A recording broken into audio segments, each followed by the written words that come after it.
Blood and iron. The blood of the covenant is thicker than the water of the womb. The Montana sky hung low and gray on the day they buried William Steele Hayes. December wind cut through the cemetery like a blade, carrying with it the smell of pine and frozen earth.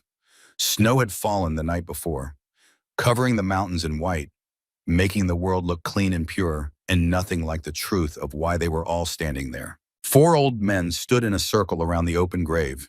They wore their dress uniforms, medals catching what little light filtered through the clouds. Their backs were straight despite their years, shoulders squared against the cold, eyes fixed on the flag-draped coffin being lowered into the ground. Victor Kane, they called him Falcon. 67 years old, still built like the Marine sniper he had been 4 decades ago. His face was weathered leather, his eyes the pale blue of high-altitude ice. He had been Steele Hayes' spotter in Desert Storm, had watched his back through some of the worst fighting of that war, had carried him 2 clicks under fire when Steele took shrapnel to his leg. They had been brothers in everything but blood.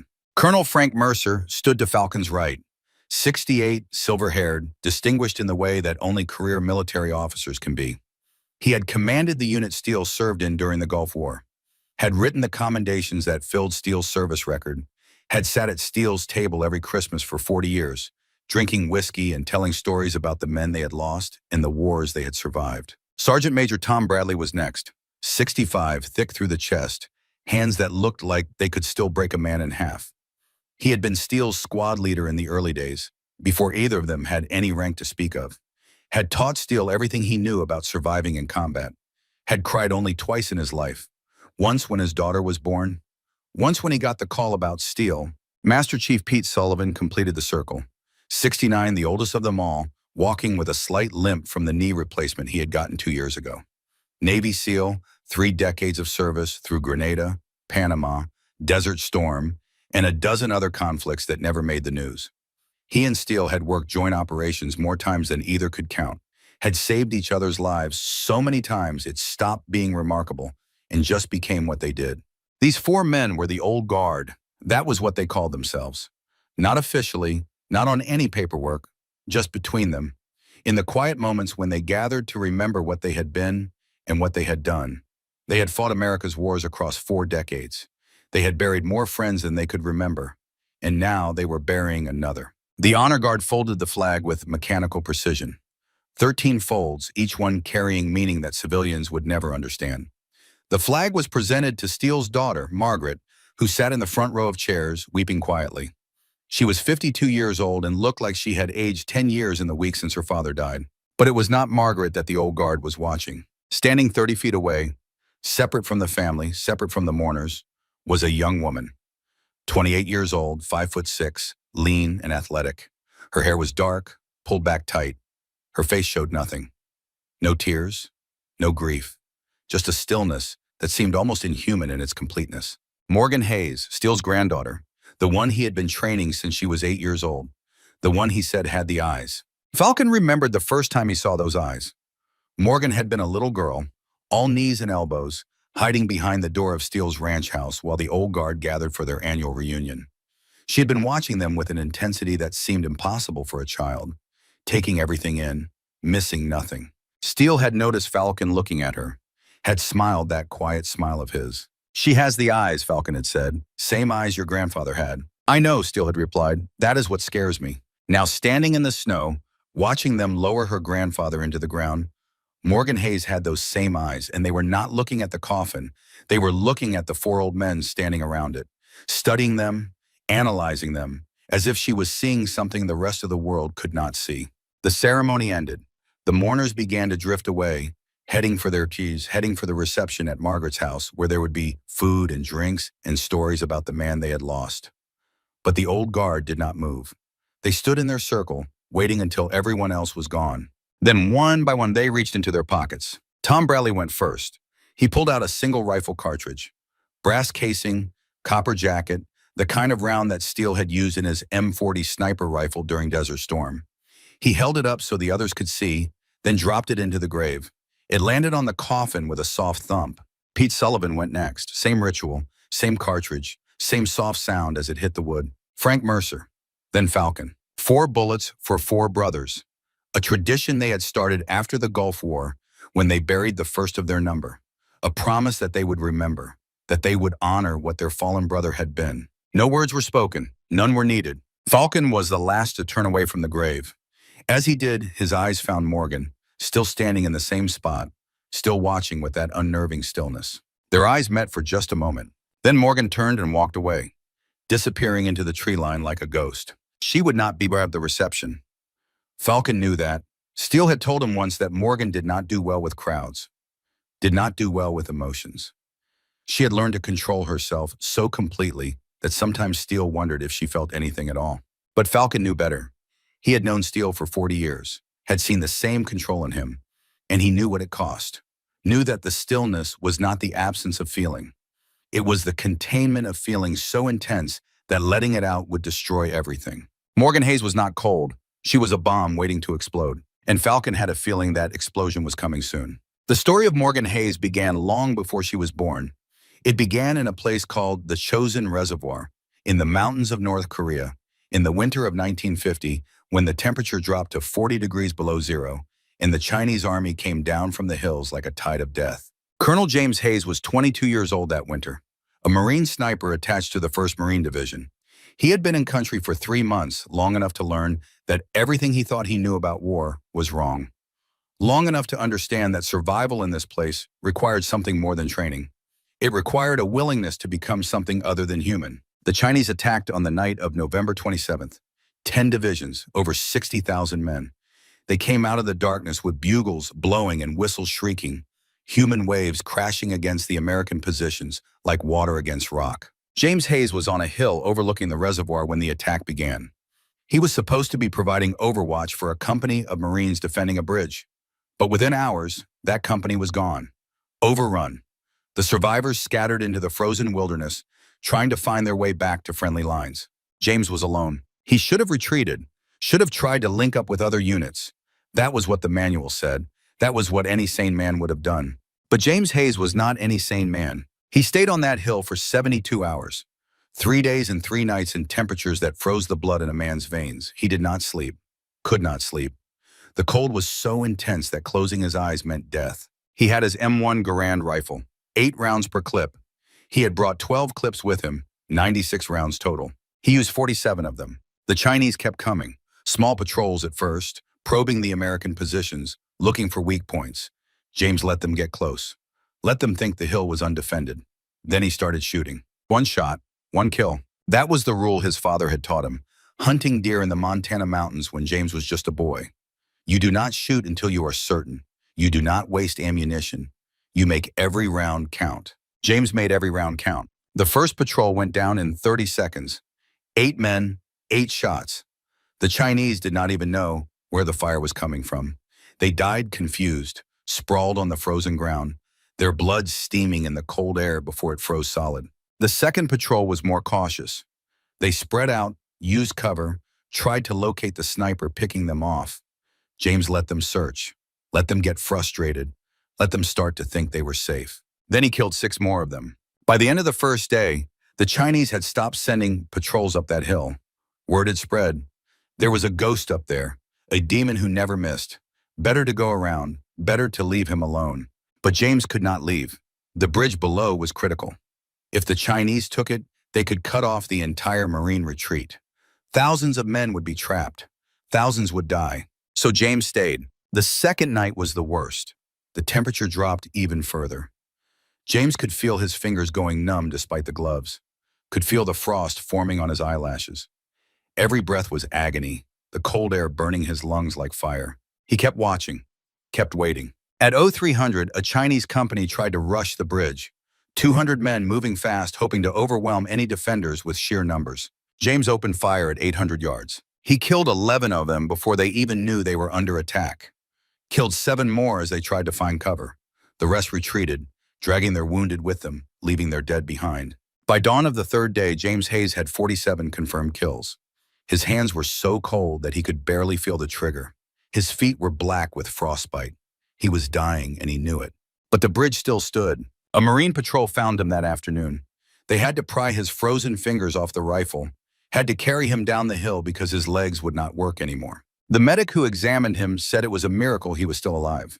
Said any normal man would have died the first night.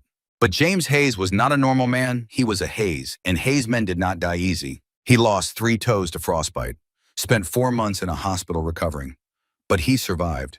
And more importantly, the bridge survived.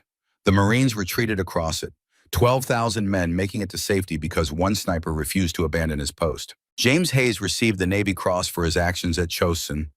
He served another 20 years in the Marine Corps, rising to the rank of colonel before retiring to the Montana ranch where he had grown up. He had 3 sons.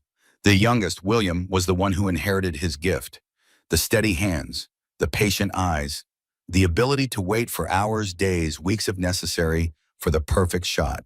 James started training William when the boy was 8 years old, same age James had been when his own father put a rifle in his hands. Same lessons, same discipline, same understanding that this was not just about shooting, it was about legacy. James Hayes died in 1998 at the age of 70. He passed quietly in his sleep, surrounded by his family, in the same house where he had been born. But before he died, he made his grandson promise something. Every shot is a promise, William. Remember that. When you pull that trigger, you are making a promise to yourself, to your country, to everyone counting on you. A Hayes never breaks a promise. William Steele Hayes never forgot those words.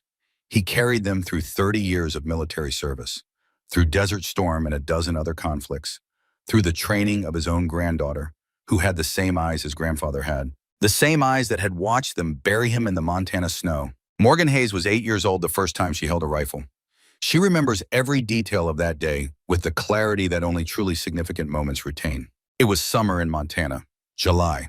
The sky was that impossible blue that only exists in high mountain country, and the air smelled like sage and pine and the particular dry heat of grassland under the afternoon sun. Her grandfather had driven her to the back section of the ranch, miles from the house, to a place he called the training ground. It was just a flat stretch of dirt with some wooden targets set up at various distances, but to young Morgan, it looked like something sacred. Steele Hayes was 52 years old that summer, still strong, still sharp, though his hair had gone more gray than brown and the lines around his eyes had deepened. He moved with the easy grace of a man who had spent his life in his body, who knew exactly what it could do and what it could not. He did not say much, never did. Words, he always said, were for people who could not communicate any other way. He just handed her the rifle. It was a small caliber weapon, a .22, light enough for a child to handle but real enough to teach real lessons. Morgan remembers the weight of it in her hands, remembers the smooth wood of the stock, the cool metal of the barrel, remembers thinking that this was the most important thing anyone had ever given her. "Hold it like this," Steele said, positioning her hands. "Stock against your shoulder, cheek on the wood, eye down the sights." Morgan did as she was told. The rifle felt awkward, too big for her small frame, but she did not complain, did not adjust, just waited for the next instruction. Steele knelt beside her, his voice low and patient. "Shooting is not about strength, Morgan. It is about patience, control, understanding that you and the rifle and the target are all part of the same equation. Wind, distance, heartbeat, control them all, and you control everything." Morgan nodded. She did not fully understand what he meant. Not then. But she filed the words away, stored them in that part of her mind where she kept everything important. Steele pointed to the nearest target, a simple wooden board with a circle painted on it, maybe 50 yards away. "When you are ready." Morgan sighted down the barrel, tried to control her breathing the way Steele had shown her, tried to feel the wind, though she did not really know what she was feeling for. She pulled the trigger. The recoil surprised her. The rifle kicked back against her shoulder, knocking her off balance. She stumbled, nearly fell. The shot went wild, hitting nothing but empty air. Most children would have been embarrassed, would have made excuses, would have looked to the adult for comfort or reassurance. Morgan just looked at her grandfather and said one word. "Again." Steele smiled, that quiet smile that Morgan would come to know so well over the years. The smile that meant he saw something in her that she did not yet see in herself. "Again," he agreed. She fired again. Missed again. The target might as well have been on the moon for all her ability to hit it. "Again," Morgan said. "Again, again, again." She fired 30 rounds that afternoon. Missed all 30.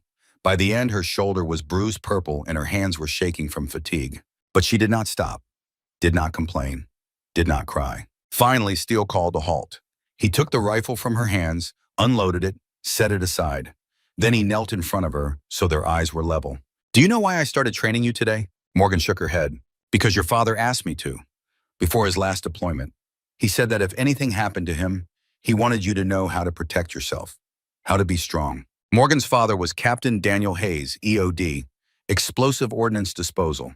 He was somewhere in Afghanistan, doing things that Morgan did not understand but knew were dangerous. Is something going to happen to him? Morgan asked. Steele did not lie to her, did not soften the truth with comfortable words. Something happens to everyone eventually. The question is not whether. The question is what we do with the time we have. Morgan thought about that for a long moment. Then she looked at the rifle leaning against the fence post. I want to be ready, she said, for whatever happens. Steele nodded slowly. Then we will make you ready. They came the next day, and the day after, and the day after that. Every morning, Morgan awoke before dawn, ate breakfast with her grandfather, then drove out to the training ground. Every evening, she returned exhausted, shoulders aching, hands raw, but satisfied in a way she had never experienced before. Steele taught her everything. How to read the wind by watching grass and leaves.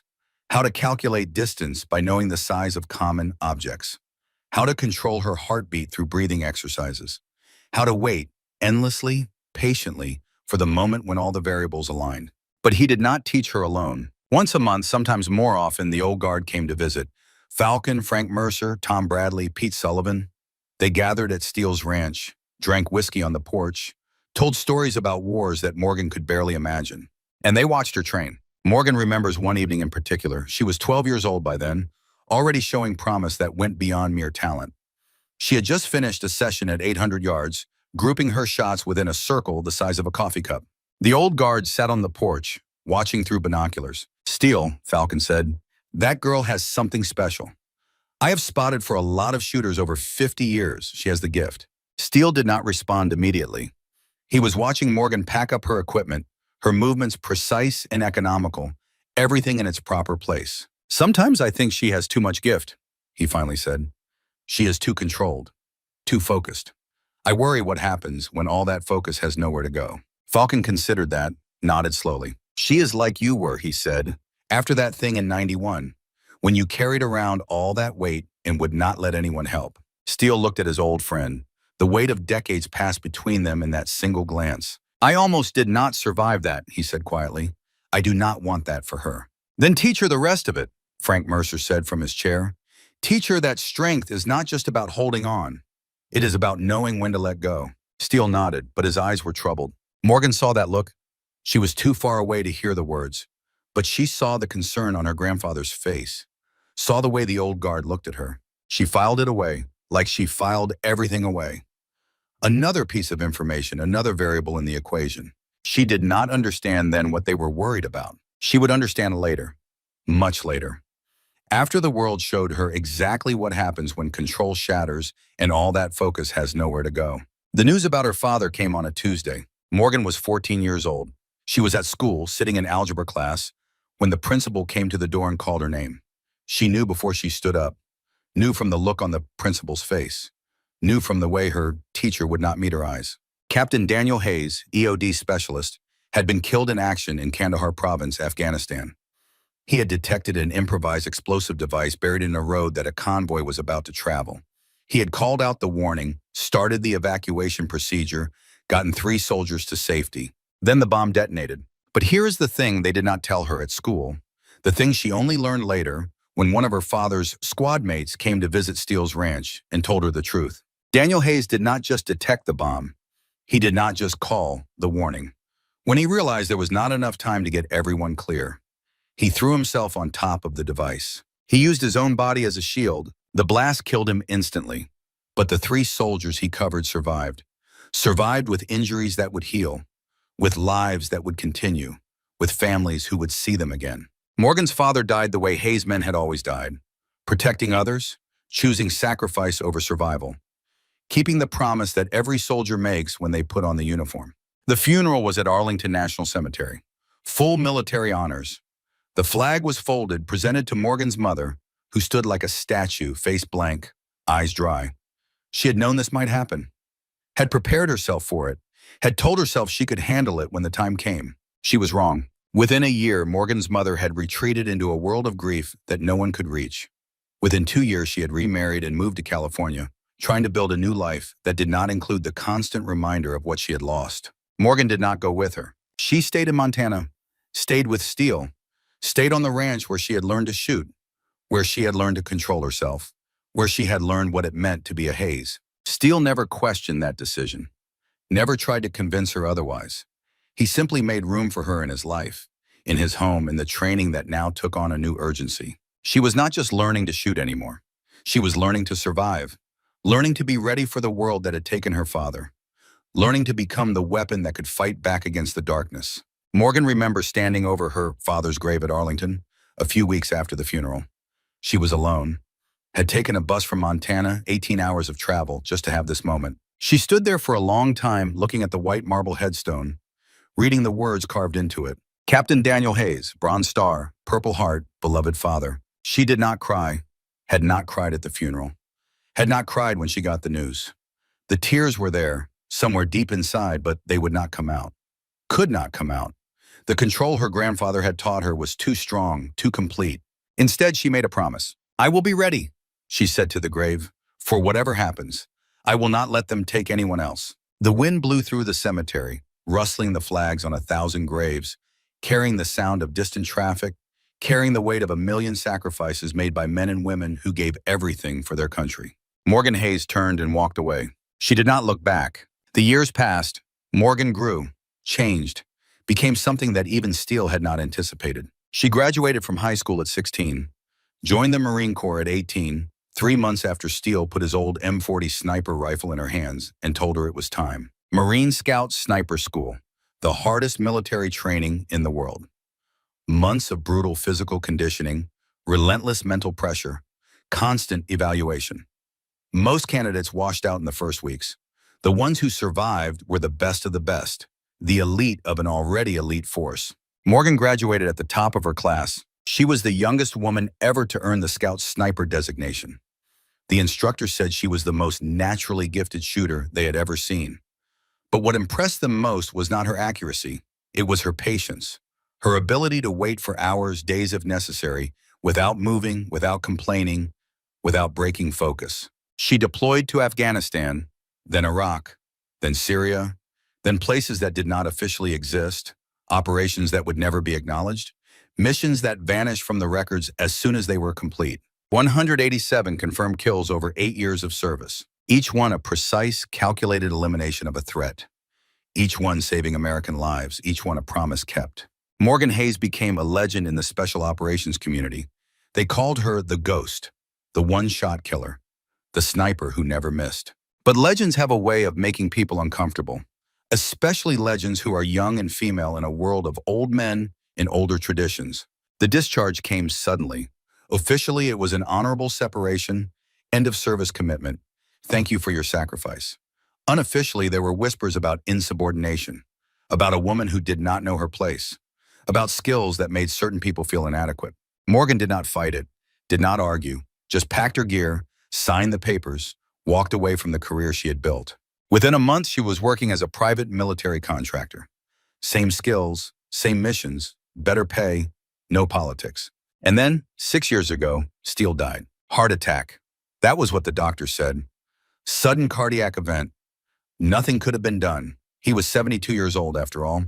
These things happen. Morgan stood at the funeral, watching the old guard drop their bullets into the grave, watching the flag being folded, watching her grandfather's coffin disappear into the Montana earth. She did not cry, had not cried in 14 years. The control was too complete. But something inside her shifted. Something that had been held in check for too long, compressed, too tight, waiting for the moment when it could finally break free. She walked away from the funeral and did not speak to anyone for 3 days. When she finally emerged from her room at the ranch house, she was different. Still controlled, still focused. But there was something in her eyes now, a darkness, a weight, the look of someone who had lost the last anchor holding them to the world. She sold the ranch, packed her grandfather's things, kept only 2 items, his old spotting scope from Desert Storm and the flag that had draped his coffin. Then she went back to work. 6 years of contracts, 6 years of missions, 6 years of killing men who needed to be killed, protecting people who needed to be protected, keeping the promise she had made to herself and to her country. But always in the back of her mind, there was a question. Steele Hayes was the healthiest 72-year-old she had ever known. He ran 5 miles every morning, ate clean, never smoked, drank whiskey but in moderation, the way old soldiers do, to remember rather than to forget. Heart attack. Just like that. No warning signs, no history. Something was wrong. Morgan knew it, felt it in her bones, but she had no proof, no evidence. Just intuition in the memory of her grandfather's last words to her, 3 weeks before he died. "I am close to finding him, Morgan, the one who got away." She had asked what he meant. Who was he looking for? Steele had just smiled that quiet smile. "Old business," he said. "From the war. Nothing you need to worry about." But now, 6 years later, standing in the FOB Sentinel briefing room in Afghanistan, about to meet with a CIA officer who had requested her specifically for this conversation, Morgan Hayes was finally about to learn what her grandfather had been looking for, and why he had died before he could find it. Sarah Mitchell was 42 years old, auburn hair pulled back in a severe bun, eyes that had read too many classified files and seen too many terrible truths. She was CIA senior analyst, specializing in tracking terrorist networks in Afghanistan and the surrounding region. She was waiting in the briefing room when Morgan arrived. The room was empty except for the two of them. No recording equipment, no observers, just two women and the weight of secrets that were about to be revealed. "Miss Hayes," Sarah said, "thank you for coming." Morgan did not sit, did not relax, just stood near the door, eyes cataloging exits, hands loose at her sides. "You requested me specifically. Why?" Sarah opened a laptop on the table, turned it so Morgan could see the screen. "Because I have been investigating the same thing your grandfather was investigating before he died, and I think you deserve to know what I found." The screen showed a photograph. Old, slightly grainy, obviously taken before digital cameras became standard. Two men standing in a desert, both in military uniforms, both covered in the dust and grime of combat. One of them was Steele Hayes, 34 years old, lean and hard, with the eyes of a man who had seen too much and was ready to see more. The other was an Iraqi officer. Same age, same build, same look of professional competence. They were standing close together, not quite friendly, but not hostile either. Two soldiers who had found something to respect in each other, despite being on opposite sides of a war. This was taken on February 27, 1991, Sarah said. The highway of death, during the retreat of Iraqi forces from Kuwait. Morgan stared at the photograph. Her grandfather had never shown her this, had never mentioned it. Who is the other man? Colonel Tariq Hassan, Iraqi Republican Guard, 4th Tank Brigade. He was one of Saddam Hussein's rising stars before the war.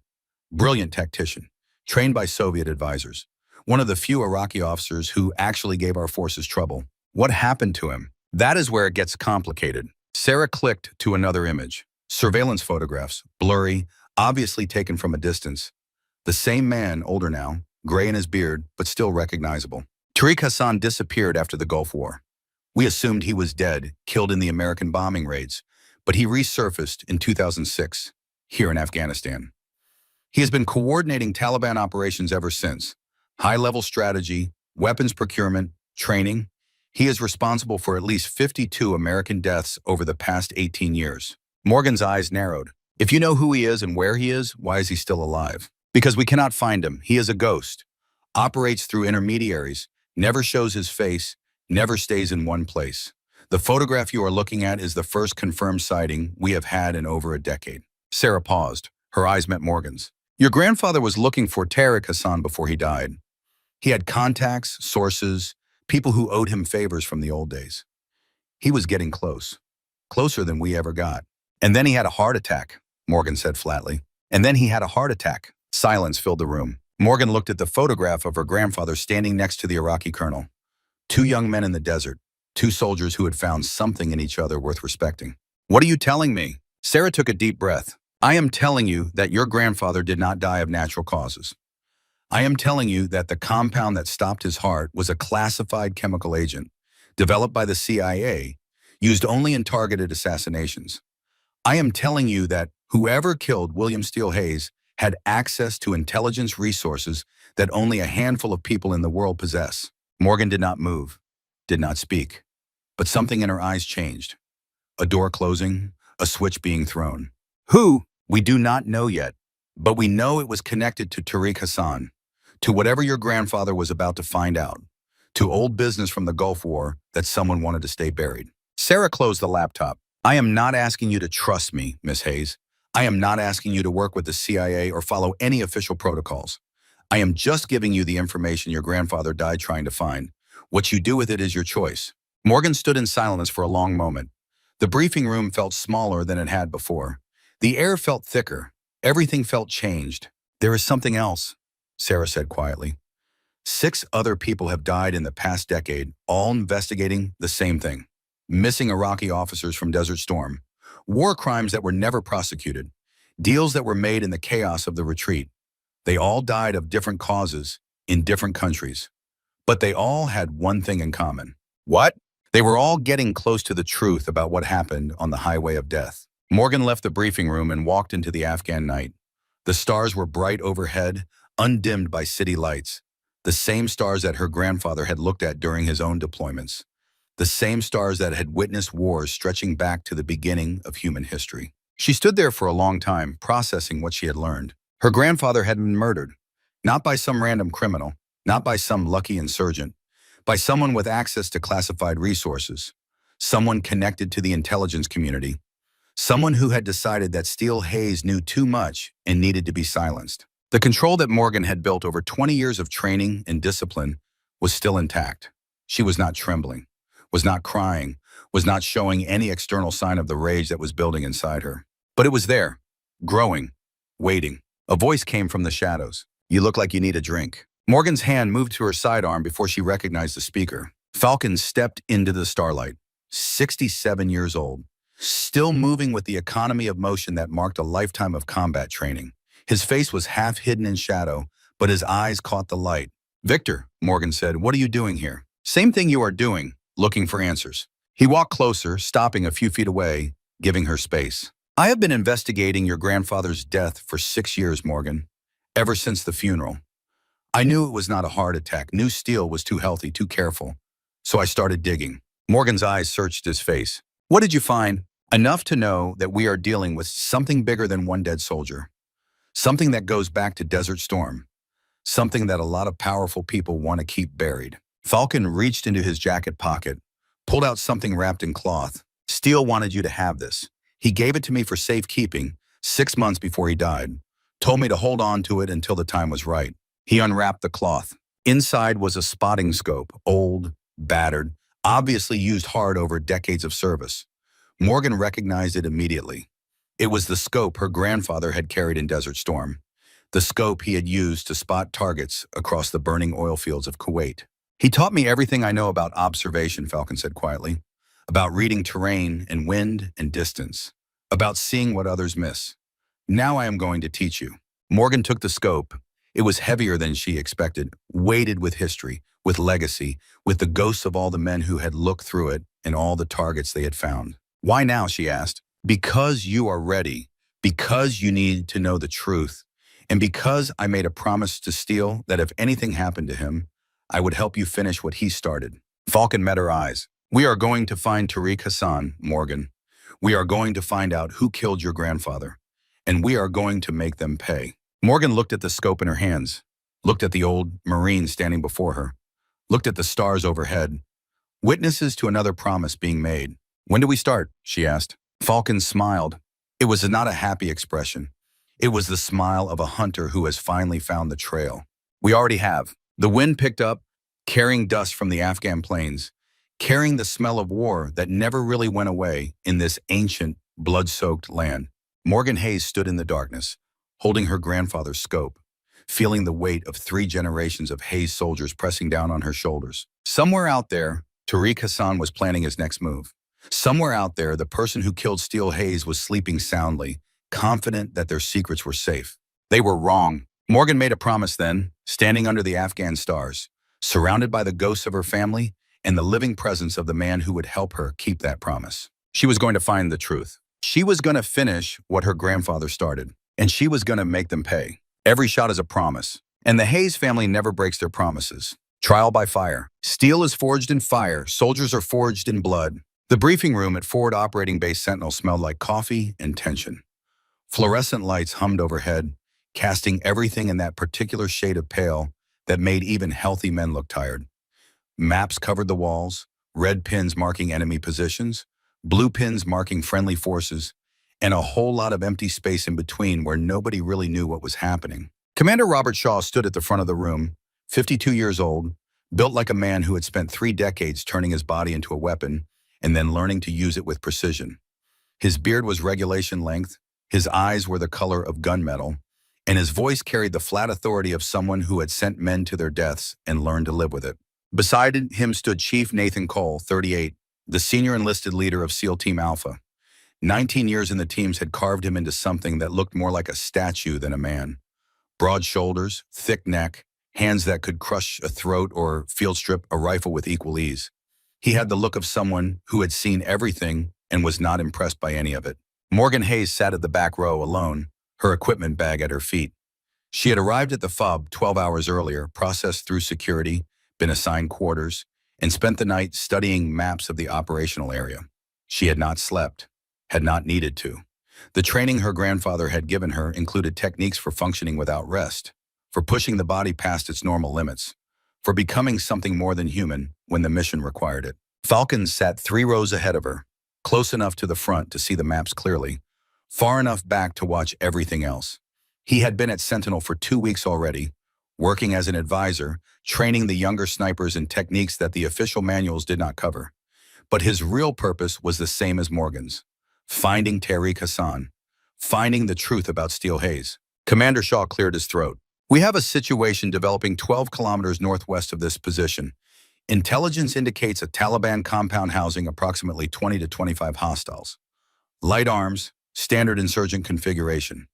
Our mission is to conduct a direct action raid, eliminate or capture high-value targets, and extract before dawn. He clicked a button, and the screen behind him changed to show aerial photographs of a cluster of buildings in a valley. SEAL Team Alpha will insert via helicopter at 0200 hours.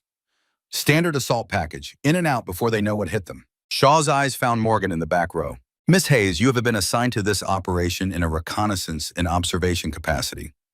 You will insert separately, establish an overwatch position on the ridgeline here. He pointed to a spot on the map, a high point overlooking the valley. Your job is to watch and report. Enemy numbers, weapons, movement patterns. That is all. No direct action unless absolutely necessary for self-defense. Is that understood? Morgan stood. Every eye in the room turned to look at her. She could feel the weight of their skepticism, their doubt. A female contractor in a room full of special operators.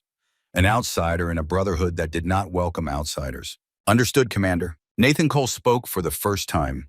His voice was deep, gravelly, the voice of a man who had screamed orders over the sound of gunfire too many times. With respect, sir, this is a Tier 1 operation. Are we certain a contractor is appropriate for this level of mission? The unspoken words hung in the air. A female contractor, a woman playing soldier in a man's war. Morgan could have responded with anger, could have recited her service record, her kill count, her decorations, could have reminded them that she had been doing this job while some of them were still learning to shave. Instead, she simply met Cole's eyes and spoke quietly. My grandfather taught me that respect is earned, not demanded. Let me earn it. Something shifted in Cole's expression. A flicker of surprise, quickly suppressed. He had expected defensiveness, justification, the kind of bristling pride that young operators often displayed. He had not expected humility. Shaw nodded slowly. Miss Hayes comes highly recommended. Former Marine Scout sniper, multiple deployments, exemplary service record. She will observe and report. That is the mission. The briefing continued. Insertion protocols, communication frequencies, rules of engagement. Morgan listened with half her attention, the other half analyzing the maps, calculating distances, identifying potential problems that the briefing was not addressing. 20 to 25 hostiles, light arms, standard insurgent configuration. Something about those numbers felt wrong. Too neat, too certain. Intelligence in Afghanistan was never that clean. There were always variables, unknowns, the fog of war that turned simple missions into disasters. She filed the concern away, watched, waited, prepared. After the briefing, Falcon found her outside the operations center, checking her equipment under the harsh glare of the security lights. You did not argue with them, he said. I expected you to argue. Morgan did not look up from her rifle case. Would arguing have changed anything? No. Then why waste the breath? Falcon smiled. It was the first genuine smile she had seen from him since they began working together. Steele would have said the same thing. He never wasted words either. He settled onto a crate beside her, watching as she field stripped her rifle with practiced efficiency. The weapon was a custom Remington MSR chambered in 338 Lapua Magnum, 26-inch barrel machined to tolerances that most gunsmiths considered impossible. It was the same rifle she had used for 3 years of contract work, the same rifle that had accounted for over 50 of her confirmed kills. "We need to talk about the terrain," Falcon said. "Afghanistan is not Montana. The wind patterns are different. The altitude affects ballistics in ways you might not expect. Even the dust in the air can throw off a shot at extreme range." Morgan reassembled the rifle, her hands moving with automatic precision. "Show me." They spent the next 4 hours on the FOB's makeshift range, Falcon calling out variables while Morgan adjusted her calculations. Wind speed, wind direction, temperature, humidity, altitude. Each factor changed the equation, shifted the point of impact, turned a certain kill into a miss. "Your grandfather could shoot," Falcon said as Morgan dialed in a correction for a 1,200-meter target. "But I taught him how to see, how to read the battlefield, how to understand what the wind was doing before it did it." He paused, watching her settle into her position, watching the way she controlled her breathing. "Now I teach you." Morgan took the shot. The round flew true, punching through the center of the target with a sound like distant thunder. "You are fast," Falcon said. "Faster than steel was at your age. But speed is not everything.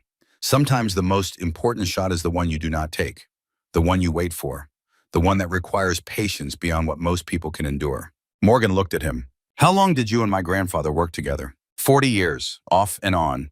Started in the Gulf, continued through a dozen other operations that never made the news. He was the shooter. I was the spotter. We could go days without speaking a word, just existing in the same space, reading each other's thoughts. His eyes went distant, looking at something Morgan could not see. "When he died, I lost part of myself. The part that knew how to see without having to think about it. We were that connected." Morgan was quiet for a moment. "I am sorry," she said finally. "I know how much he meant to you. He meant the same to both of us. That is why we are here. That is why we are going to find out who killed him." The insertion went smoothly. 2 helicopters, one carrying SEAL Team Alpha, one carrying Morgan and her equipment. They came in low and fast, using terrain masking to avoid detection, touching down in separate locations that would allow converging approaches to the target. Morgan moved through the darkness with the silence that only comes from thousands of hours of practice. The Afghan wilderness was alive with sound, insects, small animals, the distant cry of a bird that should not have been awake at this hour. She filtered it all, listening for the patterns, waiting for the break that would signal danger. She reached her position on the ridgeline. A false dawn began to lighten the eastern sky. The compound was visible below, a cluster of buildings arranged around a central courtyard. Through her scope, she could see movement, men with rifles, men setting up positions, men who moved with the discipline of trained soldiers, not the casual disorder of typical insurgents. Morgan began counting. 10, 20, 30. She kept counting. 40, 50. Something cold settled in her stomach. "Viper 6, this is Overwatch," she said into her radio, keeping her voice low and steady. "I have eyes on target, beginning detailed reconnaissance." "Copy that, Overwatch. Report when ready." She spent the next 2 hours conducting a systematic analysis of everything she could see. Enemy numbers, weapons, fighting positions, patrol patterns. By the time she was finished, the picture was clear. And it was not good. "Viper 6, Overwatch. Final count is 50+ hostiles. Repeat, 50+.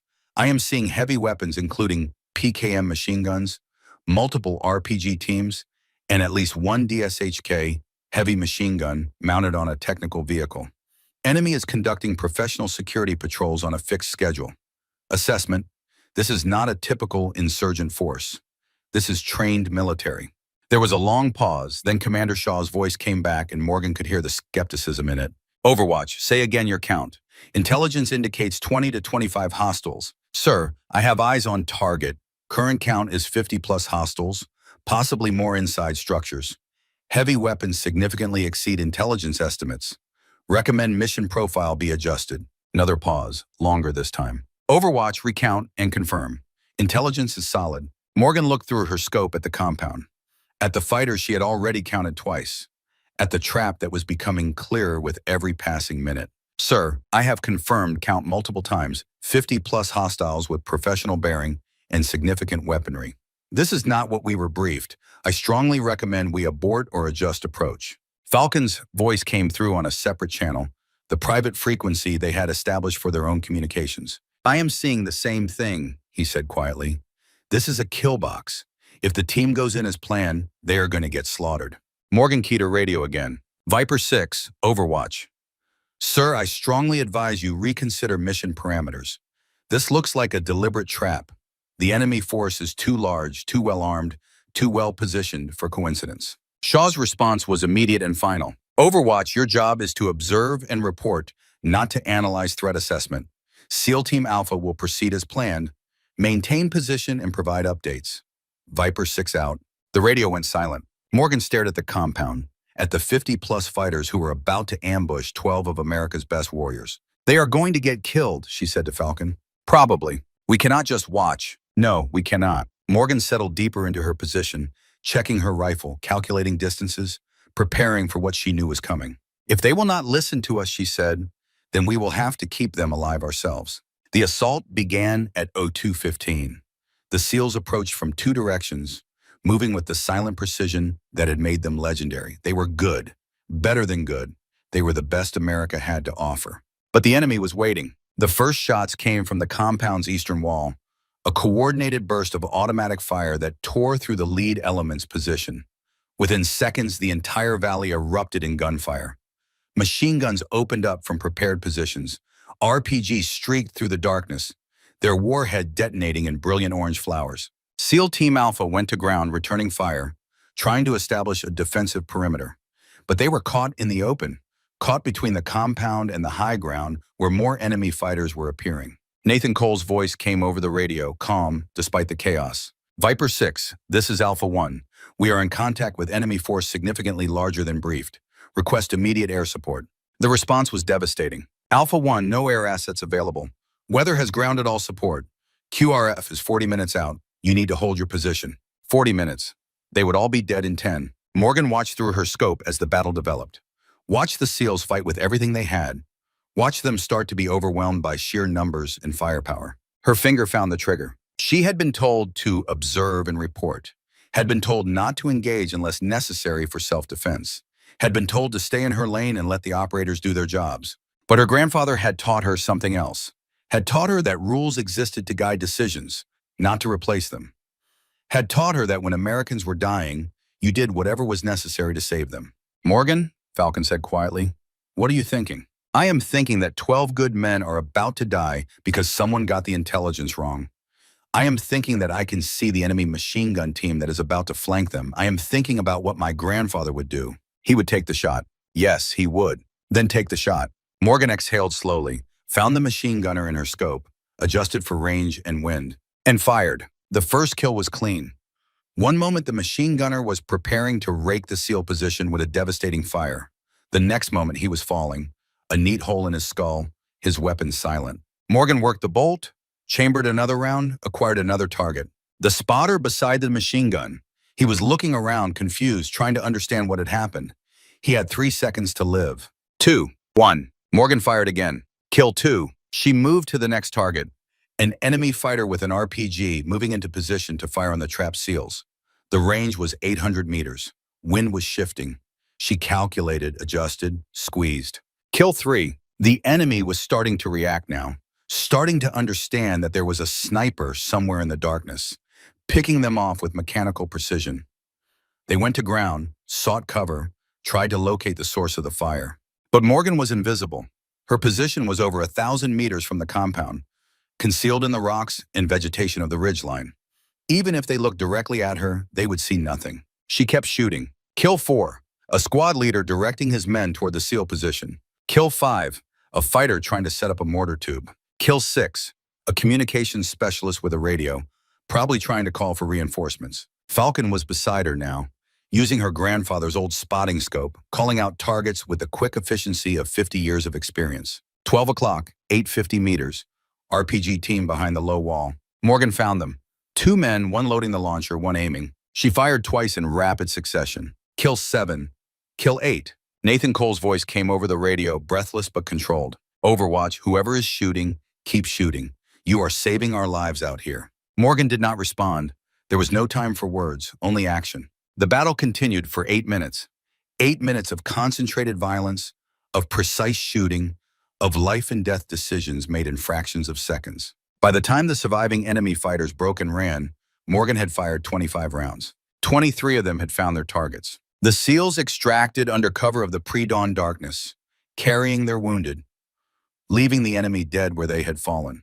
2 helicopters came in fast and loud, their door gunners providing suppressive fire that was no longer necessary. Morgan watched them go from her position on the ridge, watched the birds lift off and disappear into the brightening sky.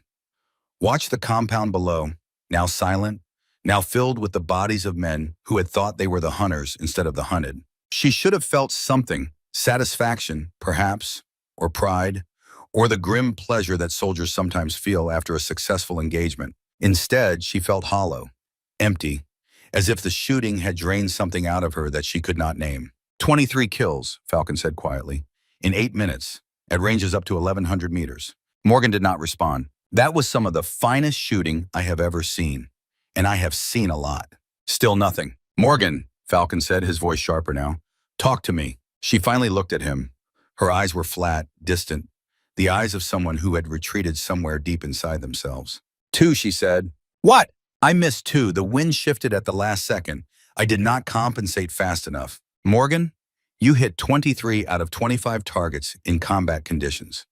That is extraordinary. I missed 2. She started breaking down her rifle, her movements mechanical, automatic. Grandpa Steele never missed. Falcon was quiet for a long moment.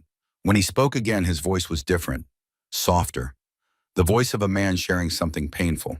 Your grandfather missed, Morgan. He missed more than he ever admitted to anyone. She stopped, looked at him. What? Desert storm. Night assault on an Iraqi position. Steele had a clear shot at an officer coordinating their defense. Range was 900 meters. Perfect conditions. He missed. That is not possible. His record. His record is what they wrote down. But I was there. I saw the shot go wide, saw the Iraqi officer duck behind cover and survive. Why did he never tell me? Because the shot you miss is not what defines you. The next shot is, Steele missed that officer, but he hit the next 12 targets. Saved the entire assault. Nobody remembered the miss, only the hits. Falcon reached out, put a hand on her shoulder. You are not a machine, Morgan. You are human. Humans miss sometimes. What matters is what you do after. Morgan looked at him. Something in her expression shifted. Not quite acceptance, but the beginning of understanding. The wind shifted, she said again. I should have seen it. Maybe. Or maybe it was just one of those things that happens in combat. The variables you cannot control. The chaos that no amount of training can eliminate. He squeezed her shoulder once, then released. Come on. We need to get back to the fob. Debrief is going to be interesting. They were wrong about that. Debrief was not interesting. Debrief was a disaster. Morgan stood in the operations center, surrounded by SEAL Team Alpha, Commander Shaw, and a half-dozen staff officers who looked like they had not slept in days. Maps covered the tables, photographs of the dead enemy fighters were displayed on screens, and the air was thick with the particular tension that follows close calls. 25 enemy, KIA from sniper fire, Shaw said, his voice flat. Intelligence indicated 20 to 25 hostiles total. Actual count was over 50. He paused. Miss Hayes, your reconnaissance was accurate. Our intelligence was wrong. Morgan nodded but said nothing. Your actions during the engagement, Shaw continued. You were ordered to observe and report, not to engage. Sir, Morgan said, keeping her voice steady. Americans were dying. I had the ability to prevent it. Observing their deaths was not an acceptable option. Shaw stared at her for a long moment.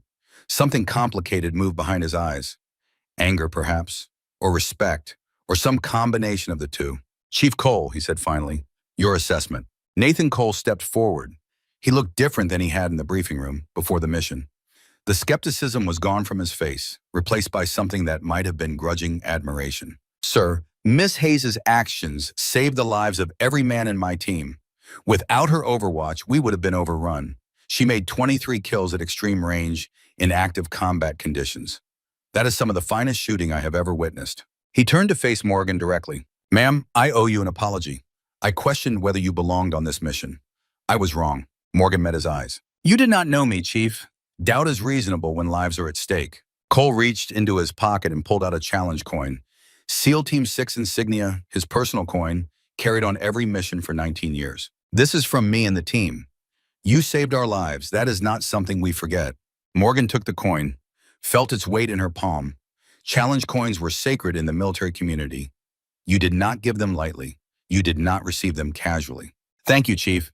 This means more than you know. The debrief continued, but the tone had shifted.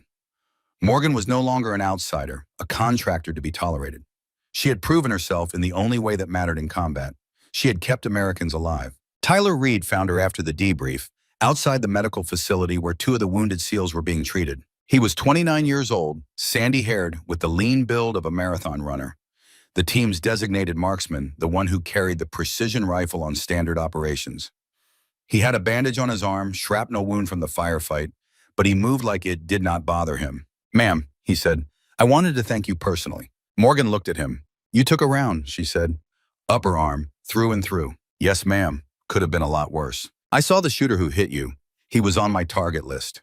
I was tracking him when the wind shifted." Reed's eyes widened slightly. "You were going to take him out?" "I had him in my scope. Range was 920 meters. Clear shot. But the wind changed direction at the last second. I had to recalculate. By the time I was ready to fire again, he had already shot you." Morgan's voice was flat, controlled, but something underneath it was cracking. "I was too slow. You got hurt because I was too slow." Reed shook his head. "Ma'am, with respect, that is crazy talk. You saved my life tonight. Saved all our lives. One hit does not change that. It changes it for me." Morgan turned and walked away, leaving Reed standing in the harsh light of the medical facility, watching her disappear into the darkness. She found a quiet corner of the fob behind the motor pool, where the shadows were deep and the noise of the bass faded to a distant murmur. She sat with her back against a concrete barrier, knees drawn up to her chest, and stared at nothing. Her hands were shaking. That was the thing she had been hiding since the firefight ended, the thing she could not let anyone see. Her hands, which had been rock steady for 20 years of shooting, which had never trembled no matter how intense the pressure, were shaking like leaves in a storm. She had missed. She had missed, and a man had been shot because of it. Tyler Reed would recover. The wound was clean. The medics said he would be back on duty in a few weeks. But that was not the point. The point was that she had failed. The point was that her grandfather's training, her years of experience, her legendary precision had not been enough. One miss, one moment of imperfection, and someone had paid the price. Falcon found her there an hour later. He did not say anything at first, just sat down beside her, his old bones creaking in protest, and waited. The silence stretched between them. Comfortable, patient. The silence of people who understood that sometimes words were not what was needed. Finally, Morgan spoke. "I cannot stop seeing it." "What?" "The moment. The crosshairs on his chest, the wind shifting.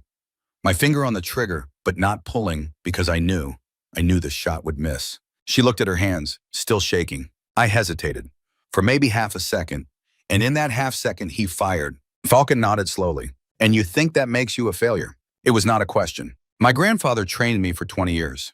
20 years of learning to control every variable, to account for every possibility, to never ever miss when it mattered. And tonight I missed."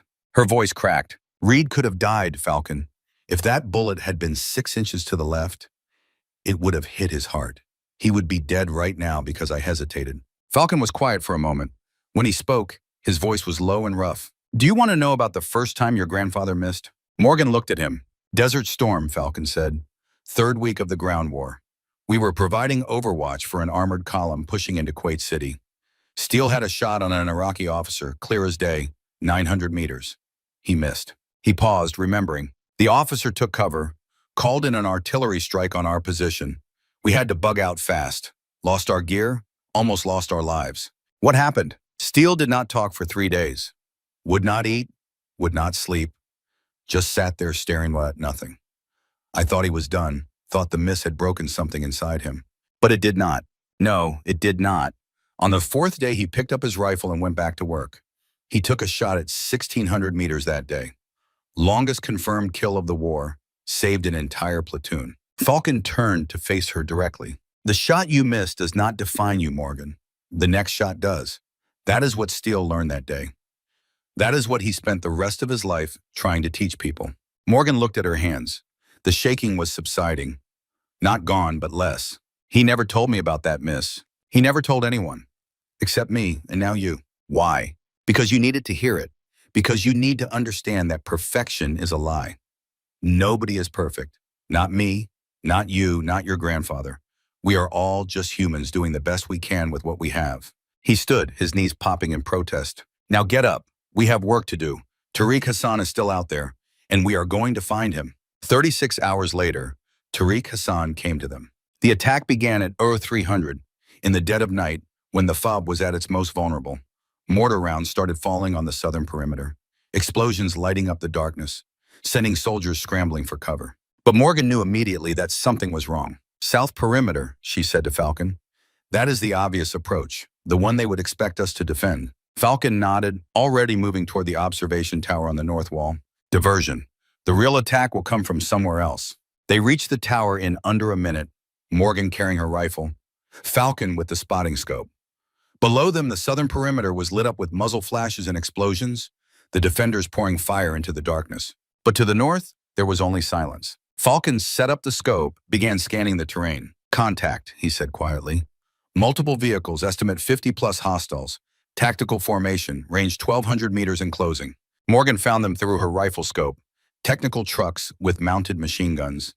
Fighters moving with military precision. A coordinated assault force designed to hit the FOB from its weakest point while everyone was focused on the diversion. She keyed her radio. Viper 6, this is Overwatch. Contact north. Multiple hostiles, estimate 50-plus.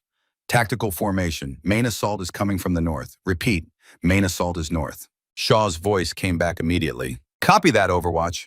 All units repositioned to north perimeter. Then Shaw added something unexpected. Overwatch, can you engage from your current position? Morgan looked at Falcon. He nodded. Affirmative, Viper 6. We can engage, but we will be exposed if they locate our position. Understood. Engage at will. Buy us time to reposition. Morgan settled into her shooting position, felt the familiar weight of the rifle against her shoulder, the familiar pressure of her cheek against the stock. Call target, she said. Falcon pressed round his eye to the scope. Lead vehicle, mounted gun, range 1,100, wind 8 miles per hour, left to right. Morgan adjusted, found the gunner in her crosshairs. A young man barely visible in the darkness, his hands on the weapon that could kill dozens of Americans in seconds. She fired. The gunner collapsed. The vehicle swerved, the driver panicking. Target down, Falcon said. Next target, second vehicle. Driver, range 1090. Morgan worked the bolt, chambered another round, found the target. Fired. Kill 2. They worked in rhythm, Falcon calling, Morgan shooting. 2 generations of snipers, trained by the same man, operating as a single unit. Every shot found its mark. Every target fell. Kill 3. A squad leader directing his men. Kill 4. An RPG gunner preparing to fire. Kill 5. A radio man calling for support. The enemy assault faltered. Their advance slowed as men went to ground, seeking cover from the invisible death that was claiming them one by one. But they did not stop. Whoever was commanding them knew how to handle sniper fire, knew how to keep his men moving despite the losses. They are still coming, Falcon said. Disciplined, professional. Morgan kept shooting. Kill 6, 7, 8. The battle developed into a brutal exchange. The FOB's defenders repositioning to the north wall, laying down suppressive fire. The enemy pressing forward despite their losses, driven by something stronger than survival instinct. Kill 9, 10, 11. Morgan's shoulder ached from the recoil. Her eyes burned from staring through the scope. But she did not stop. Could not stop. Every shot was a promise. Every kill was an American life saved. 12, 13, 14. The enemy commander finally showed himself. Morgan saw him through her scope, standing in the bed of a truck, directing his forces with hand signals. Even at this distance, she could see the authority in his posture, the calm certainty of a man who had done this many times before. She centered the crosshairs on his chest. Falcon, she said quietly. Is that him? Is that Tariq Hassan? Falcon adjusted his scope, studied the figure for a long moment. Cannot confirm. But whoever he is running this show. Morgan's finger tightened on the trigger. The range was 1,300 meters. The wind was gusting. The target was partially obscured by the vehicle's frame. It was a difficult shot. Possible but not certain. If she missed, he would know exactly where she was, would focus every weapon on her position, would turn the hunter into the prey. Do not take it, Falcon said, reading her thoughts. The shot is too risky. Keep working the assault force. Morgan hesitated. The man who might be Tariq Hassan was right there, in her sights. The man who might have killed her grandfather. The man she had come here to find. But Falcon was right. The shot was too risky, and there were still Americans in danger. She shifted her aim, Found another target. Fired. Kill 15. The battle raged for 18 more minutes. By the time the surviving enemy fighters retreated into the darkness, Morgan had fired 32 rounds. 27 of them had found their targets. Dawn came slowly, painting the mountains in shades of gold and red. The fob looked like a war zone, which it was. Shell craters pocked the ground. Buildings bore the scars of shrapnel and bullets. The air smelled of smoke and cordite, and the particular copper scent of blood. Morgan sat in the operations center, exhausted, surrounded by maps and photographs and the remnants of a night of violence. Commander Shaw was there, along with Nathan Cole and the surviving members of SEAL Team Alpha. 27 confirmed kills, Shaw said, on top of the 23 from the previous engagement. In less than 48 hours, Miss Hayes, you have personally eliminated 50 enemy combatants. Morgan said nothing. The numbers did not mean anything to her. They were just numbers. What mattered was that the men in this room were still alive. We recovered this from the enemy command post, Shaw continued. He held up a radio, military grade, the kind used by professional forces. There was a message on it, addressed to you specifically. He pressed play. The voice that came through the speaker was male, older, speaking English with a slight accent that decades had not erased. Morgan Hayes, granddaughter of William Steele Hayes. You fight like your grandfather did.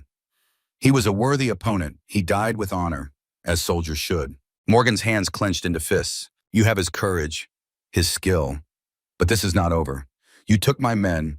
I will take something you love. We will meet again. And when we do, I will show you what war truly costs. The recording ended. Silence filled the room. That is Tariq Hassan, Sarah Mitchell said. She had arrived at some point during the night, drawn by the attack. His voice pattern matches recordings we have from previous intercepts. He knows who I am, Morgan said quietly. Knows about my grandfather. He has been watching you, tracking you. This whole thing, the ambush, the assault on the Fabi, it was designed to test you, to understand what you can do. Sarah paused. And now he is going to try to kill you personally.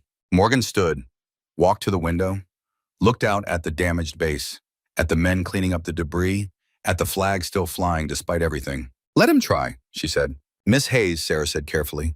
Tariq Hassan has killed over 50 Americans in 18 years. He has evaded every attempt to capture or eliminate him. He is not someone to underestimate. I am not underestimating him. Morgan turned to face the room. I am going to find him. I am going to finish what my grandfather started, and I am going to end this. She looked at Falcon, who had been silent throughout the debrief. But first, I need answers. I need to know the whole truth. Falcon met her eyes. Something old and heavy passed between them. What happened on the highway of death, Falcon? What really happened between my grandfather and Tariq Hassan? The room went quiet. Even Shaw, who had commanded special operations for 14 years, sensed that something significant was about to be revealed. Falcon was silent for a long moment. When he spoke, his voice was rough with memory. That is a story that needs whiskey. Lots of whiskey. Then get the whiskey, because I am done operating on half-truths and rumors. I need to know everything. Falcon nodded slowly. Tonight, he said, after you have rested, I will tell you everything about Desert Storm, about the highway of death, about what your grandfather did that changed everything. He paused. And about why Tariq Hassan may not be the enemy you think he is. That night, as the fob settled into the uneasy quiet that followed combat, Falcon and Morgan sat alone on the roof of the observation tower. The stars were bright overhead, the same stars that had witnessed wars stretching back to the beginning of human history, the same stars that her grandfather had looked at all those years ago on a different battlefield, in a different war. Falcon poured 2 glasses of whiskey, handed one to Morgan. What I am about to tell you, he said, changes everything. Everything you think you know about your grandfather. About Tariq Hassan, about the reason we are here. Morgan took a sip of the whiskey, let the burn settle in her chest. Tell me. Falcon looked at the stars for a long moment. Then he began to speak. February 1991, the ground war had just begun. Your grandfather and I were attached to a reconnaissance unit, moving ahead of the main force, scouting enemy positions. He paused. We came to a road. Highway 80, they called it later. The Highway of Death. Morgan nodded. She knew the name. Everyone knew the name. It was one of the most famous images of the Gulf War. A road clogged with destroyed vehicles, the wreckage of an army caught in the open by American air power. What they do not tell you in the history books, Falcon continued, is what happened before the bombing. What happened when your grandfather and I came across an Iraqi tank column that was still intact. He took a long drink of whiskey. There was a tank, burning, crew dead or dying. But one man was still alive, an officer. He was trapped in the wreckage, screaming. Tariq Hassan. Tariq Hassan. Falcon's eyes met Morgan's. Your grandfather saved his life, Morgan. Pulled him out of that burning tank when he should have let him die. Carried him to safety while Iraqi soldiers shot at us from every direction. Why, Morgan asked. Why would he save an enemy? Falcon was quiet for a moment. Ask him that yourself, he said. Tomorrow, we have a meeting arranged. With who? With Tariq Hassan. He wants to talk. And I think after everything that has happened, you need to hear what he has to say. Morgan stared at Falcon. You have been in contact with him for 6 years since your grandfather died. Tariq did not kill Steele, Morgan. He has spent 6 years trying to find out who did. Then who? Someone in our own ranks. Someone with access to classified intelligence. Someone who wanted both Steele and Tariq dead. Falcon finished his whiskey. The truth about your grandfather is more complicated than you know. And tomorrow you are going to learn all of it. Morgan did not sleep that night. She sat on the roof of the observation tower, watching the stars wheel overhead, thinking about everything Falcon had told her. Her grandfather had saved Tariq Hassan's life. Tariq Hassan was not the one who killed Steele. Someone else was responsible. Someone American. Someone with power and access and reasons that Morgan could not yet understand. The world she had known was shifting beneath her feet. The simple truth she had believed, that Tariq Hassan was the enemy who murdered her grandfather, was dissolving into something far more complex. She thought about what Falcon had said, about the shot that misses not defining you, about the next shot being what matters. She had missed twice in the ambush, had let a man get shot because she hesitated for half a second, but she had also saved 12 lives, had killed 50 enemy fighters in 48 hours, had proven herself in the crucible of combat. The next shot, that was what mattered. Tomorrow, she would meet Tariq Hassan, would hear whatever truth he had to tell, would take another step into the mystery of her grandfather's death. And then she would take the next shot, whatever that turned out to be. Ghosts of the highway of death. In war, the line between hero and villain is drawn in sand. The whiskey was old, 30 years old to be exact. A bottle of Macallan that Falcon had been carrying since Desert Storm, saved for a moment that mattered more than any other moment. This was that moment. They sat in a small room at the back of the fob, away from the main operations center, away from the other soldiers, away from anyone who might overhear what was about to be said. A single lamp cast shadows across the walls. The night pressed against the windows like something alive. Falcon poured 2 glasses, handed one to Morgan.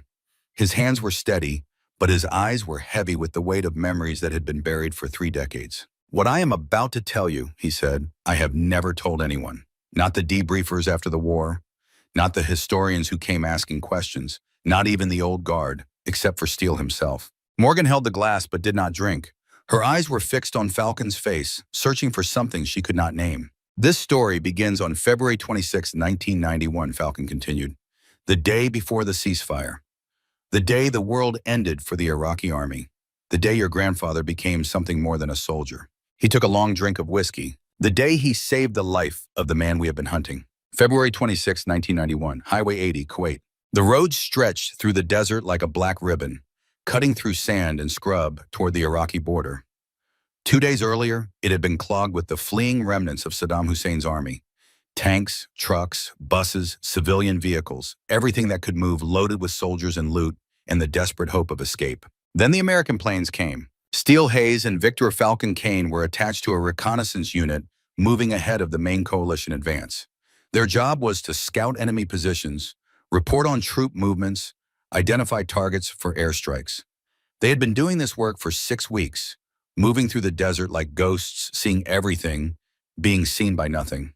They reached Highway 80 at dawn on the 26th. What they found there would haunt them for the rest of their lives. The road was not a road anymore.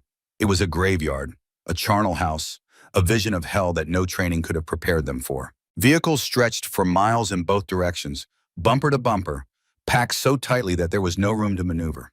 And every single one of them was destroyed, burned, twisted, torn apart by bombs and rockets and the relentless fury of American air power. Bodies were everywhere. In the vehicles, beside the vehicles, scattered across the sand where men had tried to run and been cut down by strafing aircraft. Some were burned beyond recognition. Some looked almost peaceful, as if they had simply decided to lie down and sleep. Some were frozen in positions of agony, their final moments preserved in flesh and bone. The smell was indescribable.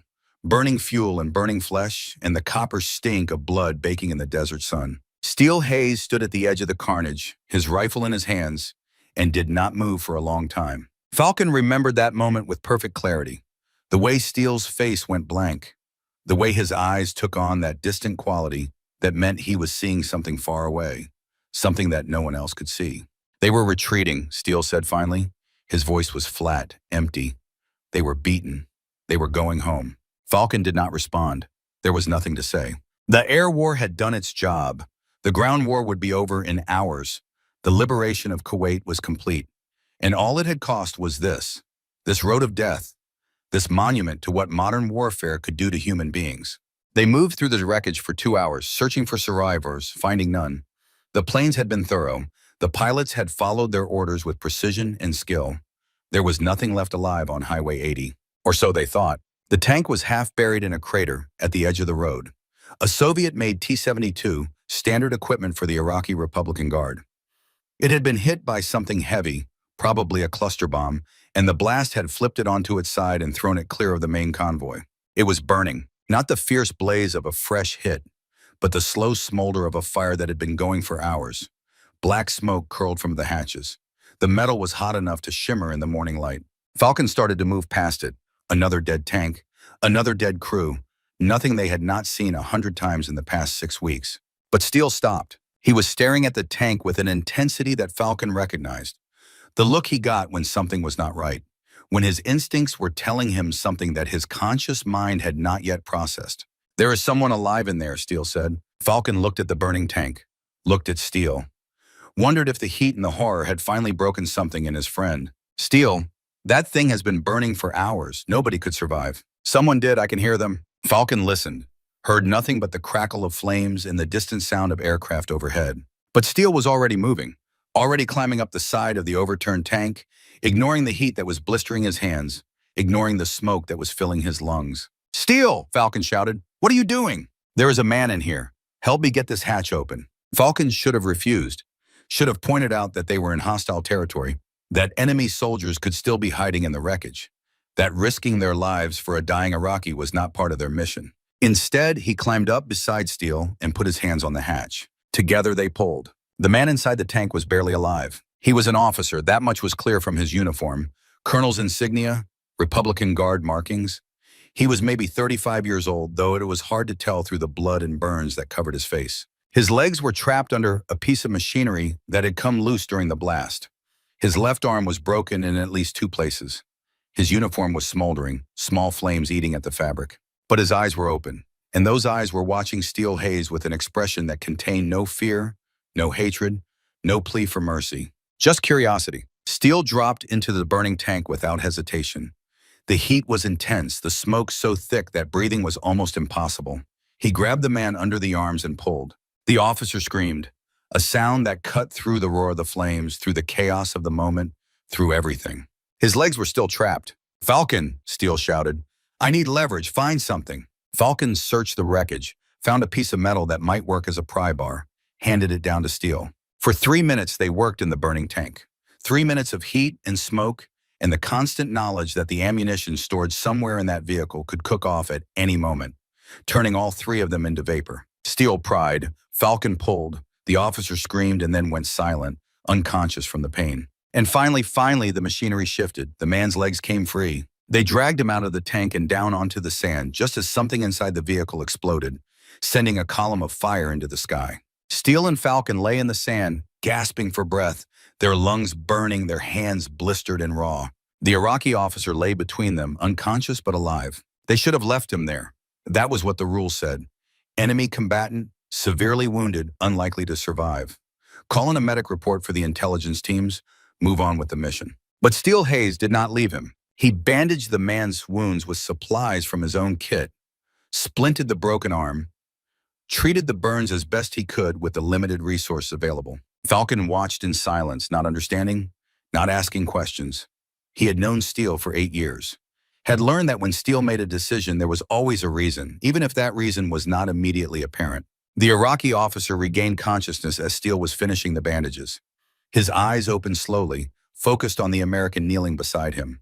And then he spoke. His English was perfect, educated. The accent of someone who had studied at Western universities, who had lived in the world beyond the borders of Iraq. Why, he asked? One word. But in that word was everything. The confusion of a man who had been taught that Americans were enemies, monsters, invaders. The wonder of a man who had been saved by someone who should have killed him. Steele sat back on his heels, looked at the Iraqi officer with eyes that held no hatred, no triumph, no pity. My grandfather was at Chosin Reservoir, Steele said. Korea, 1950. His unit was overrun by Chinese forces. He was wounded, lying in the snow, certain he was going to die. The Iraqi officer listened without speaking. A Chinese medic found him, could have left him to freeze, could have finished him off. Instead, the medic gave him water, bandaged his wounds, saved his life. Steele paused. My grandfather lived because an enemy soldier chose to see a human being instead of an enemy. He came home. He had children. Those children had children. And I am here today because of that choice. The Iraqi officer was quiet for a long moment. So you saved me because of a debt your grandfather owed to a Chinese soldier 50 years ago. No, Steele said, I saved you because that is what soldiers do. Real soldiers. The ones who understand that the uniform does not change what we are underneath. He stood, brushing sand from his knees. What happens now is up to you. You can go back to your army if there is anything left of it. You can surrender to coalition forces. Or you can die out here in the sand, your choice. The officer looked at him with those curious, unreadable eyes. My name is Tariq Hassan, Colonel 4th Tank Brigade, Republican Guard. Steele nodded. Master Sergeant William Hayes. Everyone calls me Steele. Something passed between them in that moment. Not friendship, exactly. Not respect, though that was part of it. Something older and deeper, the recognition of one warrior by another. I will remember this, Tariq Hassan said. I will remember you. Steele nodded once. Then he turned and started walking back toward the road, toward the carnage of the highway of death, toward a war that was almost over, but would never truly end. Falcon followed, but he looked back once, saw Tariq Hassan watching them go, his eyes filled with something that might have been gratitude or wonder, or the first stirrings of a respect that would define the rest of his life. That single moment on the highway of death would echo through 3 decades of history, would shape the destinies of 2 families separated by oceans and ideologies, would create a bond between enemies that would outlast wars and regimes and everything that the world thought it knew about good and evil. Steele never spoke of what happened that day, not to the debriefers who questioned them about the advance, not to the commanders who wanted to know about enemy positions, not to the historians who came later, seeking stories of heroism and sacrifice. He kept it buried, a secret between himself and Falcon, a memory that belonged only to them and the Iraqi officer they had saved. But Falcon remembered. Every detail, every word, the heat of the burning tank, the weight of the injured man as they dragged him to safety, the look in Tariq Hassan's eyes when he asked why, and Steele's answer, the story about his grandfather at Chosin, the Chinese medic who had shown mercy to an enemy, the debt that had passed down through generations, waiting for the moment when it could be repaid. That was the man your grandfather was, Falcon said quietly, his voice rough with emotion. Not just a soldier, not just a sniper, a man who understood that honor transcends borders, that humanity exists on both sides of any conflict, that sometimes the most important battle is the one you fight against your own hatred. Falcon paused in his telling, poured himself another whiskey. His eyes were distant, lost in memories that were 30 years old but felt like yesterday. But that is not the whole story, Morgan said. There is something else, something you have not told me. Falcon nodded slowly. Steele and I did not learn the rest of it until years later, until Tariq reached out to make contact, until we understood who he really was. Who was he? A man caught between 2 worlds. A soldier who followed orders but drew the line at certain things. A man who did something remarkable 2 weeks before we found him in that tank. Falcon leaned forward. 2 weeks before the highway of death, Tariq Hassan was commanding a prisoner detention facility near Basra. His superiors had given him 12 American prisoners of war. Pilots mostly, men who had been shot down during the air campaign, young men with families waiting for them back home, men who had done nothing but follow orders, the same as any soldier on either side. Morgan felt something cold touch her spine. The orders came directly from Baghdad, Falcon continued, from Saddam Hussein himself. Execute them, film it, use the footage for propaganda, show the world what happens to Americans who attack Iraq, make them beg, make them cry, make their deaths as public and humiliating as possible. Tariq received those orders on the morning of February 12th. He read them twice, looked at the 12 Americans in his custody, looked at the orders again. And then he did something that no one expected. What happened? Tariq refused. The word hung in the air like a gunshot. He did not just refuse, Falcon said. He put his own life at risk to save theirs.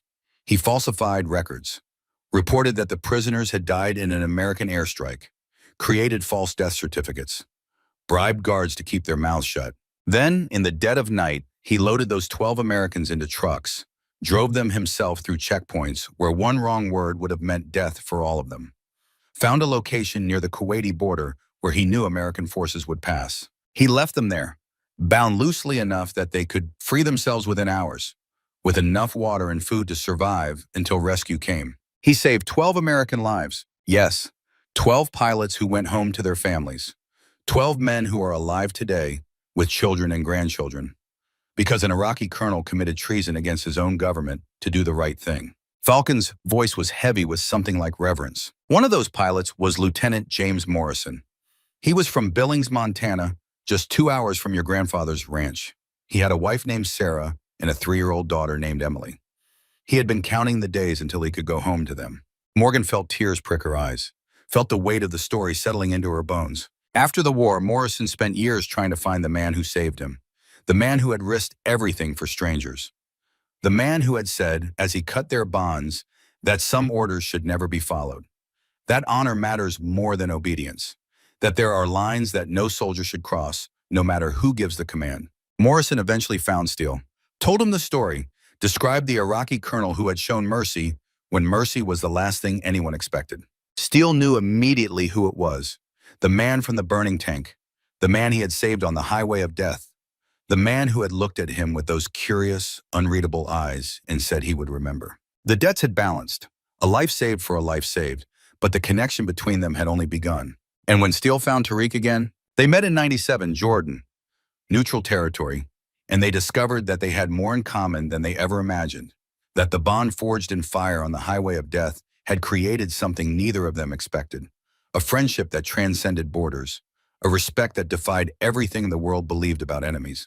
Morgan's hands were gripping her glass so tightly that her knuckles had gone white. He saved 12 American pilots, and then my grandfather saved him. 2 debts, going in opposite directions. It is more complicated than that, Falcon said. Tariq did not know that Steele was one of the men hunting for him, did not know that American intelligence was trying to find him for years. But Steele knew who Tariq was, knew about the prisoners. Yes, and he made a decision that the old guard agreed with, even if we never spoke of it again. What decision? To let Tariq go, to protect the secret of what he had done, because if the truth came out, Tariq would be killed by his own people, and the 12 pilots he saved would be used as propaganda tools, their rescue twisted into something ugly by politicians on both sides. So Steele and Tariq became allies. They became something more than that. They became soldiers who understood each other, who respected the code they had both chosen to live by, who recognized that honor exists on both sides of any war, in the hearts of men who choose to be better than the conflict they are fighting. Morgan set down her glass. If Tariq is such an honorable man, why is he working with the Taliban?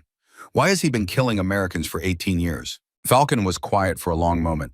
Because he believes he is defending his country, just like your grandfather believed he was defending his. The world is not black and white, Morgan. It is shades of gray all the way down.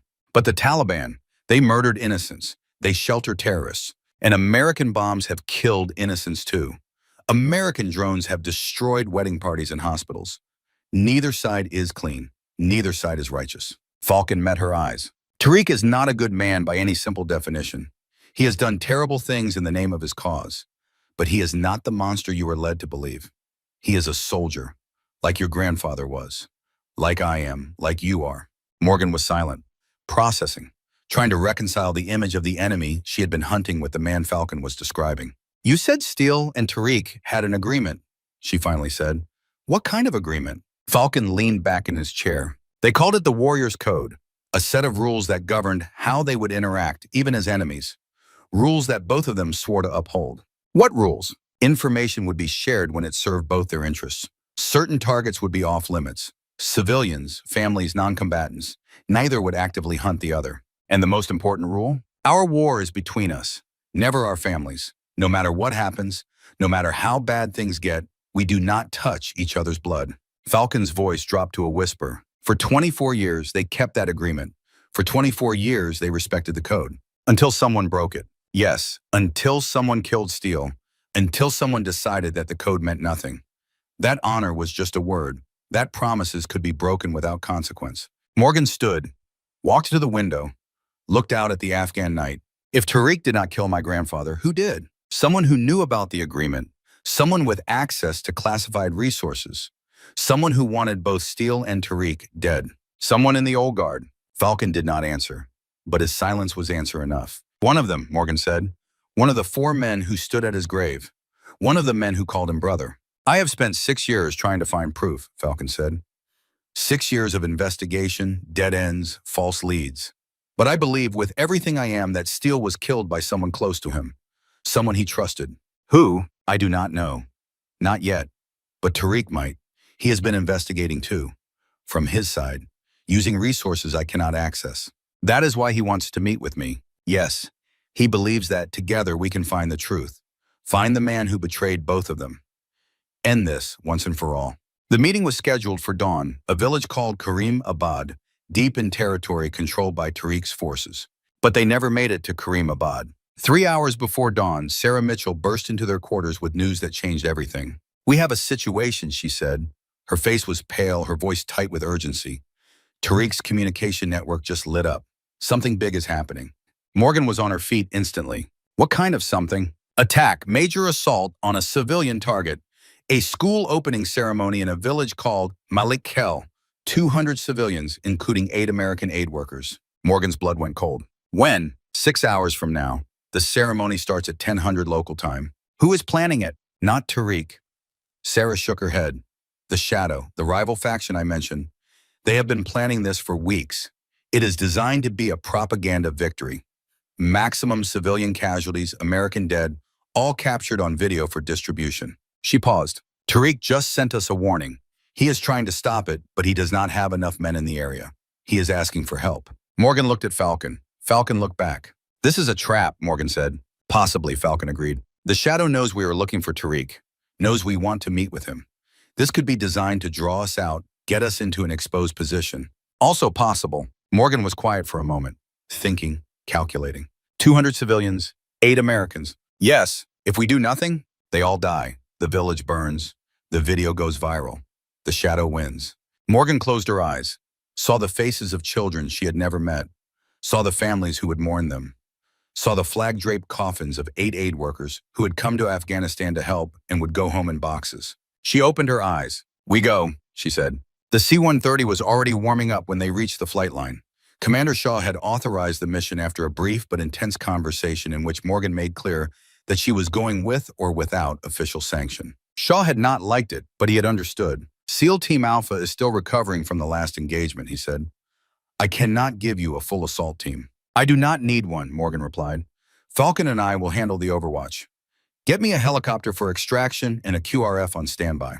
That is all I need. You are talking about taking on an unknown number of hostiles with 2 shooters. I'm talking about saving 200 civilians and 8 Americans. Shaw had looked at her for a long moment. Then he had nodded. Good hunting, Miss Hayes. The Halo jump was scheduled for 0730. High altitude, low opening. They would exit the aircraft at 25,000 feet, fall for nearly 2 minutes in free fall, and deploy their parachutes at 3,000 feet. It was dangerous, demanding, and the only way to insert into the area without being detected. Morgan stood in the cargo bay of the C-30, checking her equipment for the 3rd time. Rifle secured, ammunition secured, parachute checked and double-checked. Oxygen mask in place, the thin air at altitude already starting to affect her breathing. Falcon stood beside her, calm as always, his movements economical and precise, despite his 67 years. Just like old times, he said, his voice muffled by the oxygen mask. You have done this before? More times than I can count. Though not in a few years, the body does not bounce the way it used to. Morgan almost smiled. Stay close to me on the descent. We need to land together. I know the drill, kid.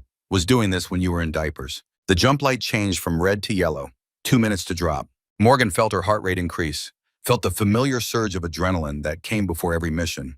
But underneath the physical response, her mind was clear, focused, ready. 1 minute, 30 seconds. The light turned green. The crew chief gave the signal. Morgan and Falcon stepped into nothing. Free fall at terminal velocity was like dying and being reborn at the same time. The wind was a physical force, tearing at clothing, trying to rip away equipment. The cold was absolute, minus 40 degrees, the kind of cold that could kill in minutes without proper protection. The world below was a blur of brown and green, spinning slowly as Morgan controlled her descent with small movements of arms and legs. She counted seconds in her head, 20, 40, 60. At 90 seconds, she checked her altimeter, 15,000 feet and falling fast. At 120 seconds, she was at 5,000 feet, getting close. At 3,000 feet, she pulled her ripcord. The parachute deployed with a sharp jolt, the harness biting into her shoulders as her descent slowed dramatically. The roar of the wind faded to a whisper. The chaos of free fall became the controlled glide of canopy flight. Falcon appeared beside her, his chute open, his descent matching hers. They landed in a dry river run at 2 kilometers from the village of Malik Kel. The parachutes were abandoned, buried quickly under rocks and sand. No time to recover them properly. The mission clock was ticking. They moved fast, covering ground with the loping run that special operations soldiers learned to sustain for hours. The terrain was rough, broken country full of rocks and gullies and the ever-present dust of Afghanistan. Morgan's rifle was in her hands, ready for instant use. Her eyes scanned the horizon constantly, looking for threats, looking for the signs that would tell her if they were walking into an ambush. But the landscape was quiet, empty. Whatever was waiting for them was still ahead. They reached their overwatch position with 40 minutes to spare. The village of Malik Kel spread out below them, a collection of mud brick buildings arranged around a central square. At the edge of the village, a new structure stood out from the others. Clean lines, fresh paint, windows that actually had glass. The school. Morgan set up her rifle and began scanning the area through her scope. The square was filling with people. Women in brightly colored dresses. Children running and playing, excited by the ceremony. Men in traditional Afghan clothing, beards and turbans, and the weathered faces of people who had survived decades of war. And mixed among them, obvious in their Western clothing and pale skin, 8 Americans. Aid workers, Sarah Mitchell had said. People who had come to Afghanistan to build schools and dig wells and teach children that there was more to life than war. They had no idea what was coming for them. "I have the ceremony," Falcon said, his eye pressed to the spotting scope. "Looks like the officials are arriving. Maybe 15 minutes until it starts." "Enemy? Not yet. But they will be coming from the west. That is the only road that can handle vehicles." Morgan shifted her aim, scanning the western approach. For 10 minutes, there was nothing. Just dust and rocks and the empty road winding through the hills. Then she saw them. "Contact," she said quietly. "Multiple vehicles, technical trucks. Estimate 40+ hostiles." Falcon found them in his scope. "I count 53, armed, moving tactical. They will be at the village in 8 minutes." Morgan's mind raced through calculations. 53 hostiles against 2 snipers. The village defenders, if there were any, would be overwhelmed in minutes. The ceremony would become a massacre, unless she stopped it. She keyed her radio. "Viper 6, this is Overwatch. Contact west of Malik Kel, 50+ hostiles inbound. Request immediate air support." The response was not what she wanted. "Overwatch, no air assets available in your area. Weather has grounded everything east of the mountains. QRF is 2 hours out." 2 hours. Everyone in that village would be dead in 2 hours. "Understood, Viper 6, Overwatch engaging." She did not wait for acknowledgement. There was no time. The first shot took out the lead vehicle's driver at 1,100 meters. The truck swerved, crashed into a ditch. The fighters inside scrambled for cover, confused, looking for the source of the fire. Morgan was already on to the second target, the gunner on the second truck, reaching for his weapon. She dropped him before his hands touched the grip. Third target, a man with a radio, probably the commander. Down. Fourth target, fifth, sixth. The convoy had stopped completely now. The fighters going to ground, trying to figure out what was happening. They could hear the shots, but they were too far away to locate the shooter. The sound was bouncing off the hills, echoing in all directions. Falcon called targets with mechanical precision. Range, wind, elevation. Morgan processed the information and fired. Processed and fired.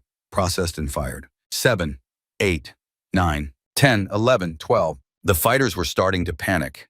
They had expected to roll into a defenseless village, slaughter everyone, and leave before any response could arrive. Instead, they were being picked apart by an invisible enemy. Some of them broke and ran, scattered into the hills, abandoning their vehicles, abandoning their mission. Others were made of sterner stuff. They pressed forward, using cover, moving in bounds, trying to close the distance to the village. Morgan kept shooting. 13, 14, 15, 16, 17, 18. Her shoulder ached from the recoil. Her eyes burned from staring through the scope. But she did not stop. Could not stop. Every shot was a life saved. Every kill was a family that would not be torn apart today. 19, 20. The assault was faltering. The fighters had lost nearly half their number in less than 10 minutes. They were scattered, demoralized, leaderless. But one man was still pushing forward. One man who moved differently from the others. Older, calmer, commanding. Morgan found him in her scope. He was standing in the open, directing his remaining men, completely unconcerned about the sniper fire that had devastated his force, as if he knew something they did not, as if he had a plan. "Is that the shadow?" Morgan asked. Falcon studied the man through his scope. "Negative. Different build, different age. This is a lieutenant, expendable. The real leader is not here. No, the shadow never leads from the front. He sends men to die while he watches from a distance." Morgan shifted her aim, found another target, a fighter setting up an RPG, trying to get a shot at the village. 21. The battle continued for another 8 minutes. By the time the surviving fighters finally broke and fled, Morgan had fired 34 rounds. 30 of them had found their marks. The village was safe. Morgan watched through her scope as the ceremony continued, the officials apparently deciding that the show must go on despite the sounds of distant gunfire. The children were ushered inside the school. The speeches began. Life went on because that was what life did in Afghanistan. It went on no matter what horrors surrounded it. She should have felt relief, satisfaction, pride. Instead, she felt empty, drained. The adrenaline was fading, leaving behind a weariness that went deeper than physical exhaustion. 30 kills, Falcon said quietly, in less than 20 minutes. 30 men who will never see their families again. 30 men who were coming to kill children. Falcon's voice was firm. "Do not mourn them, Morgan. They made their choice." She knew he was right, knew that the men she had killed would have slaughtered everyone in that village without hesitation, knew that this was war and war meant killing. But her grandfather's stories came back to her. The highway of death, the thousands of bodies, the knowledge that even justified killing left scars that never fully healed. "We need to move," Falcon said. "QRF will be here in 90 minutes. We should get to the extraction point." Morgan started to break down her rifle, and then she saw him. He was standing at the edge of the village, in the shadow of a building that had not been there when Morgan first scanned the area. An older man, gray beard, traditional Afghan clothing. He was looking directly at her position, even though she was over a kilometer away, even though she was concealed in rocks and vegetation. Looking at her as if he could see through the scope, through the distance, through everything. Morgan froze. "Falcon," she said quietly. 11 o'clock. Edge of the village. Falcon swung his scope. "I see him." "Is that?" "Yes, that is Tariq Hassan." Morgan's finger found the trigger. The crosshairs settled on the center of his chest. Range was 1,400 meters. Wind was light. The shot was difficult but makeable. One squeeze of the trigger, one bullet, and the man who might or might not have killed her grandfather would be dead. "Morgan," Falcon said. "Wait. He killed Steele." "We do not know that. He is Taliban. He is the enemy. He saved 12 American pilots. He warned us about this attack. He tried to save these people. He is standing right there. I have the shot. And if you miss, if you only wound him, he will know exactly where we are. He will have men on us in minutes." Morgan's finger tightened on the trigger. The crosshairs did not waver, but she did not fire, because Falcon was right. The shot was not certain. And if she missed, if she took the chance and failed, Tariq Hassan would know where she was, would send men to kill her, would escape into the Afghan wilderness to plan another day's violence. And all those people in the village, still celebrating, still unaware of how close they had come to death, would be at risk again. She could take the shot and maybe kill Tariq Hassan, or she could hold her fire and definitely keep those civilians safe. Morgan made her choice. She lowered her rifle. Tariq Hassan watched her for another long moment. Then slowly, deliberately, he raised one hand. Not a wave, not a salute, just an acknowledgement, a recognition. He knew she had him in her sights, knew she had chosen not to fire, and he was telling her that he understood. Then he turned and walked away, disappearing into the village, vanishing as completely as if he had never existed. "He wanted you to see him," Falcon said.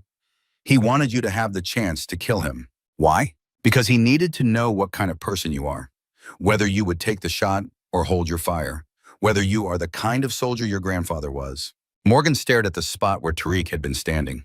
"And what kind of soldier was my grandfather?" The kind who saved an enemy from a burning tank because it was the right thing to do. The kind who built alliances with men he should have killed because he saw something worth saving in them. The kind who understood that the world is more complicated than good and evil, friend and enemy. Falcon started packing his gear. You passed his test, Morgan. Now he knows you are your grandfather's blood. Now he knows he can trust you. Trust me to do what? To find the truth, to punish whoever killed Steele, to honor the code that they built together. Morgan was quiet for a long moment. Then she finished breaking down her rifle and started the long walk to the extraction point. Behind her, the village of Malik-Kel continued its celebration. Children laughed, music played, life went on. And somewhere in the shadows, Tariq Hassan was watching, waiting, planning. The meeting would happen, Morgan realized. Not today, not here, but soon. And when it did, she would finally learn the truth about her grandfather, about the code, about the enemy who had broken it, and about what she would have to do to make things right. The betrayal. The deepest wounds come from those closest to us. The meeting with Tariq Hassan happened 3 days after the battle at Malik-Kel. It was not in the village he had originally proposed. Too many eyes there now, too many questions about the mysterious sniper who had saved 200 civilians from slaughter. Instead, the meeting took place in a cave system high in the mountains, a place that had sheltered warriors for 1,000 years. Morgan went alone. Falcon had wanted to come, had argued fiercely against her walking into what could easily be a trap. But Morgan had made her decision. If Tariq wanted me dead, she said, he would have killed me at Malik-Kel. He had men in that village. He could have taken me the moment I lowered my rifle. That does not mean he will not kill you now. No, it does not. But I need to hear what he has to say. And I need to hear it without a spotter watching through a scope, ready to put a bullet in his head if I give the signal. So Morgan climbed into the mountains alone, following coordinates that Tariq had provided through a chain of intermediaries. The path was treacherous, narrow trails carved into cliff faces, loose rock that could send a careless climber tumbling into the abyss. She reached the cave at sunset. Tariq Hassan was waiting inside, seated on a worn carpet, a small fire casting dancing shadows on the walls. He looked older than she had expected. The years and the wars had carved deep lines into his face. His beard was more gray than black now, his hands weathered and scarred. But his eyes were sharp, alert, the eyes of a predator who had survived by never letting his guard down. Morgan Hayes, he said. His voice was soft, cultured, carrying the faint accent of someone who had learned English in British schools decades ago. You have your grandfather's eyes. Morgan sat across from him, the fire between them. Her rifle was slung across her back, within reach but not threatening. You knew him well enough to recognize his eyes in mine? I knew him for 34 years, from the day he pulled me out of a burning tank to the day he died. I knew him better than most men know their own brothers, and yet you let him die. Tariq's expression did not change. I tried to save him. I sent warning. The warning was intercepted. By who? That is what we are here to discuss. He reached into his robes and Morgan's hand moved instinctively toward her sidearm. But Tariq only produced a folder, worn and thick with documents. I have spent 6 years gathering this information, he said, piecing together fragments, following trails that others thought were cold. Your grandfather and I had an agreement. When that agreement was broken, when he was murdered, I made it my mission to find the one responsible. He slid the folder across the carpet toward her. The answer is in there. But I warn you, Morgan Hayes, the truth is not what you expect, and it will change everything you believe about your family. Morgan opened the folder. The first document was a mission report, dated March 15, 2003, Operation Phantom, Iraq. She read it slowly, carefully, her eyes scanning the familiar military formatting, the clinical language that reduced violence and death to coordinates and casualty figures. Operation Phantom had been a reconnaissance mission, a 12-man squad inserted into hostile territory to gather intelligence on Iraqi defensive positions ahead of the main American advance. Standard procedure. Routine as much as anything in war could be routine. The squad had been ambushed. 8 men killed, 4 survivors. The after-action report blamed Iraqi forces, a well-coordinated attack that caught the Americans in a kill zone with no avenue of escape. Morgan read the names of the dead. Sergeant William Foster, Corporal James Chen, Private First Class Michael Torres, Private David Okonkwo, Specialist Robert Kim, Corporal Anthony Reeves, Private First Class Samuel Wright, and Lieutenant Ryan Mercer. She stopped reading. Mercer. The name hit her like a physical blow. Colonel Frank Mercer, one of the old guard, one of the 4 men who had stood at her grandfather's grave, dropping bullets into the earth. Frank Mercer's son. Keep reading, Tariq said quietly. Morgan turned to the next document.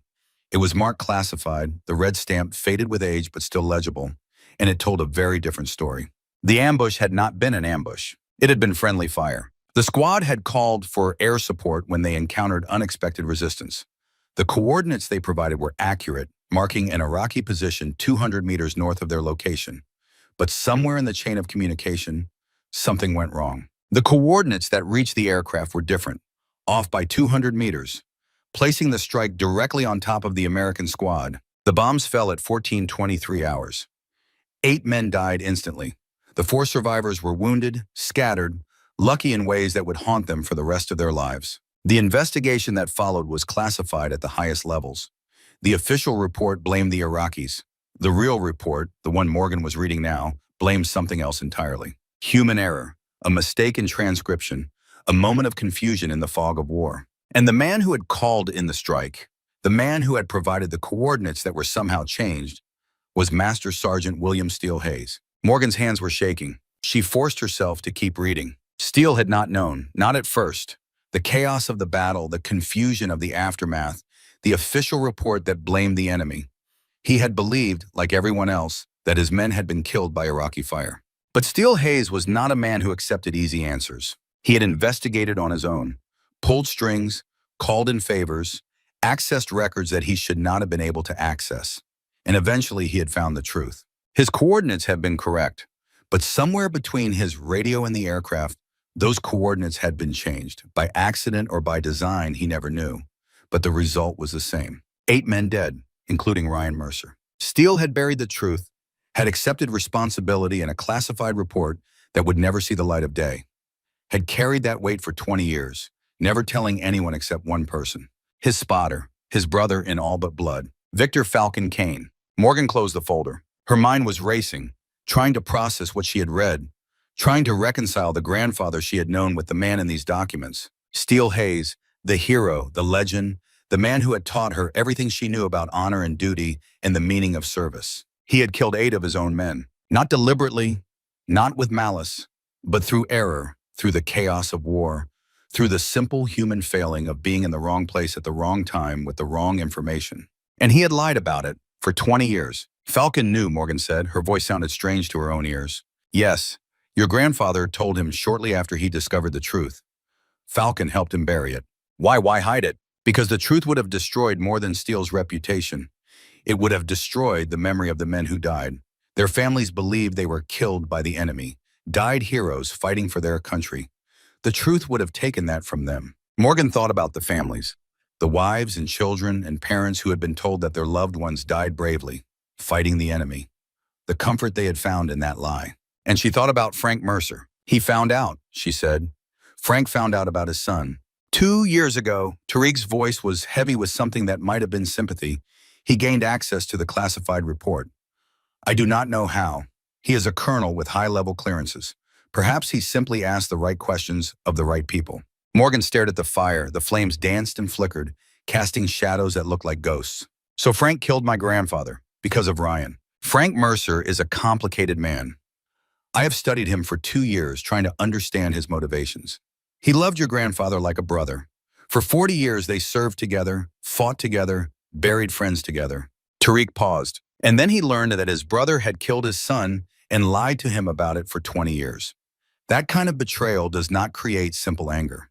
It creates something darker, something that consumes everything it touches. He is the shadow. Yes, Frank Mercer is the shadow. He has been coordinating attacks in this region for 2 years, using his access to American intelligence to target operations, to maximize casualties, to undermine everything your grandfather built. Why? What does he hope to accomplish? He wants to destroy Steele's legacy, not just kill the man, but erase everything he stood for. Every soldier who trusted Steele, every operation he supported, every life he saved. Frank wants to burn it all down. Morgan's jaw tightened. He is killing Americans, his own people, men like his son. Yes, the grief has driven him mad, or perhaps not mad, perhaps something worse. Perhaps he has simply decided that if his son's death was meaningless, then all deaths are meaningless. That honor and duty and service are lies we tell ourselves to make the killing bearable. Morgan looked at Tariq Hassan, this man who should have been her enemy, this man who had killed Americans himself, who had fought against everything her country stood for. "Why are you helping me?" she asked. "What do you gain from this?" Tariq was quiet for a long moment. "Your grandfather saved my life.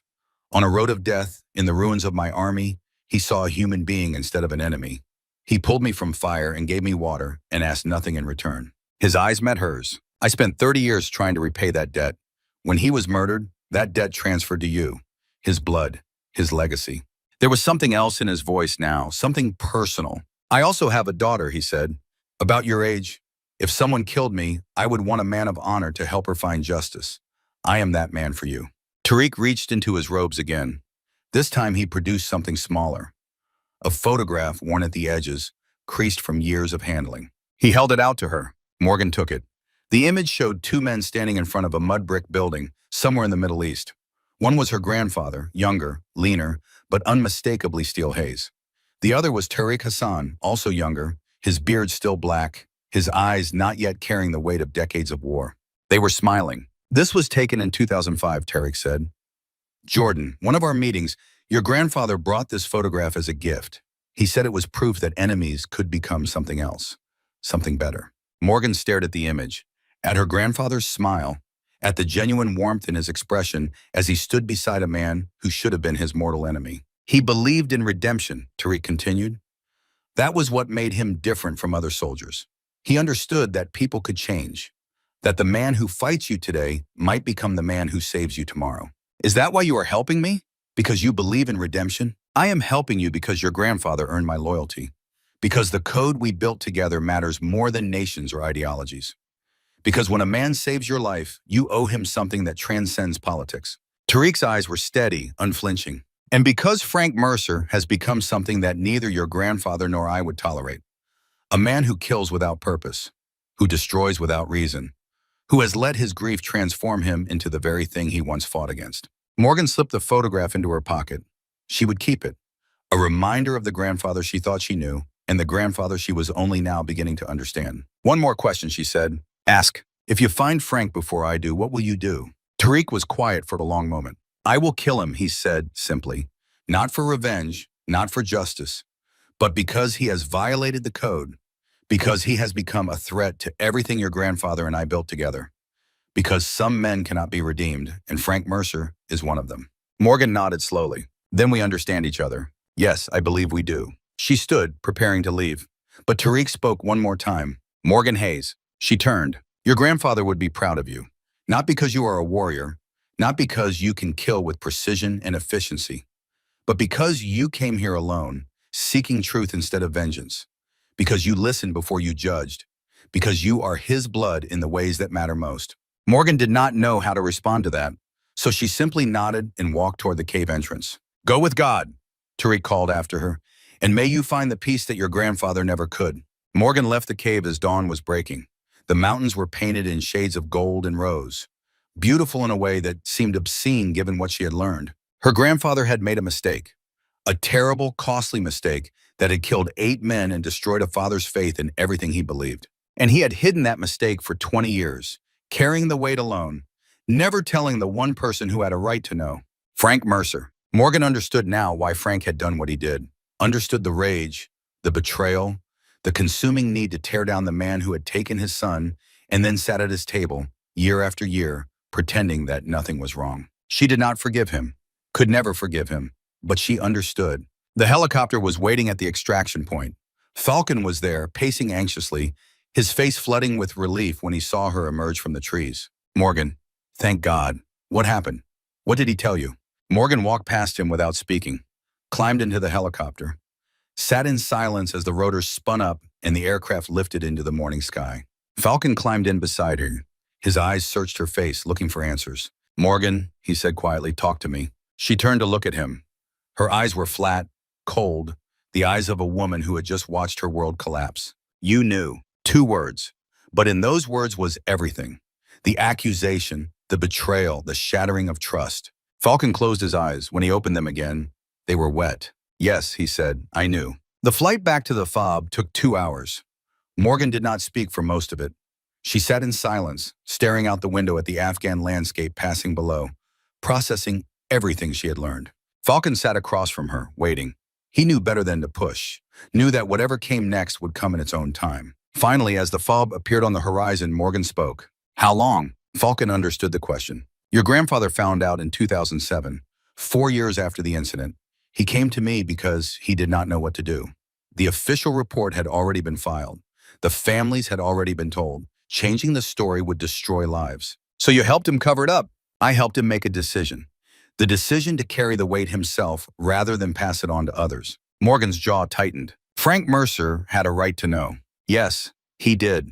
And your grandfather spent 20 years trying to find a way to tell him, a way that would not destroy both of them. He never found it. No, he never did. The helicopter touched down. Morgan unbuckled her harness, started to rise. Falcon grabbed her arm. Morgan, listen to me. Your grandfather was not a perfect man. He made a mistake that cost lives. But he spent the rest of his days trying to make amends. Every soldier he trained, every operation he supported, every life he saved. It was all his way of trying to balance the scales. Morgan looked at him. Did it work? No. Falcon's voice was heavy. Nothing could bring those men back. Nothing could give Frank his son. But Steele tried. Every day, until the day he died, he tried. And now Frank is the shadow, killing Americans, destroying everything Steele built. Yes, Morgan pulled her arm free. Then I will stop him. And when I do, I will make him answer for what he has done, for Steele, for the men he has killed, for everyone. She walked away without looking back. Sarah Mitchell was waiting in the operations center with new intelligence. We have been tracking the Shadows network for months, she said. After what you told me about Frank Mercer, we started looking at his activities more closely. She pulled up a map on the main screen. He has been moving resources for weeks. Men, weapons, communications equipment, all flowing toward a single location. Where? Montana. Morgan felt something cold settle in her chest. Montana? His cabin. 10 miles from your grandfather's ranch. He has been there for 40 years. Your grandfather was his neighbor. Sarah zoomed in on the satellite image. A cluster of buildings in a valley surrounded by mountains and forest. The cabin was larger than Morgan remembered, with several outbuildings that had not been there when she was a child. We believe he is planning something big, and whatever it is happening soon. Morgan studied the image. The terrain was familiar. She had hunted these mountains with her grandfather, had learned to shoot on ranges that were visible at the edge of the frame. How many men does he have? Unknown. Our surveillance has been limited, but we have identified at least 20 individuals moving through the area in the past week. 20 men. In the mountains, Morgan knew like the back of her hand. I need a team, she said. Commander Shaw has already authorized SEAL Team Alpha, Sarah said. They will be ready to move in 6 hours. Not enough. I need to get there now. Morgan turned to Falcon, who had followed her into the operations center. Can you fly? Falcon raised an eyebrow. It has been a while, but yes, why? Because we are taking the next transport back to the States. And when we get there, we are going to find Frank Mercer. Morgan, Sarah said, this is not a solo operation. We need to coordinate with domestic law enforcement, get proper authorization. There is no time. Every hour we wait is an hour Frank has to plan, to prepare, to disappear. I am not going to let him slip away. She looked at Falcon. Are you with me? Falcon did not hesitate. Until the end. The flight from Afghanistan to the United States took 18 hours. 18 hours of cramped military transport, refueling stops, the grinding tedium of travel that preceded every operation. Morgan used the time to prepare. She cleaned her rifle 3 times, checked her ammunition, studied maps of the Montana terrain until she could navigate it blindfolded. Ran through scenarios in her mind, planning for every contingency, every possible variation of what might happen when they found Frank Mercer. Falcon sat beside her, doing his own preparations. Despite his age, despite the years that had passed since his last combat deployment, he moved with the quiet competence of a man who had never truly stopped being a warrior. They did not talk about Steele, did not talk about the secrets that had been kept, the lies that had been told. There would be time for that later, if there was a later. For now, there was only the mission. They landed at a small airfield outside Missoula as the sun was setting. A rental car was waiting, arranged through channels that Morgan did not ask about. Within an hour, they were driving into the mountains, heading toward the valley where Frank Mercer had built his fortress. The roads grew narrower as they climbed. Paved highway gave way to gravel. Gravel gave way to dirt. The forest closed in around them, towering pines blocking out the last light of day. Morgan knew this land, had driven these roads with her grandfather countless times, had never imagined that she would be driving them now, hunting one of his closest friends. How do you want to play this? Falcon asked. We scout first. See what we are dealing with. Then we make a plan. And if Frank sees us coming, then we improvise. The cabin appeared through the trees just as darkness fell. Lights were on inside, warm yellow glow spilling from windows that looked out over the valley. Smoke rose from the chimney, carrying the smell of wood fire. It looked peaceful, welcoming, the kind of place a man might retire to spend his final years in quiet contemplation. But Morgan could see the other signs. The vehicles parked behind the outbuildings, the shadows moving between structures, the glint of metal that might have been weapons. Frank was not alone. I count 8 men visible, Falcon said quietly. Probably more inside. Perimeter security? 2-man patrols, 30-minute intervals. Professional. They watched for another hour, mapping the layout, identifying guard positions, planning approach routes. The cold seeped into their bones, but neither complained.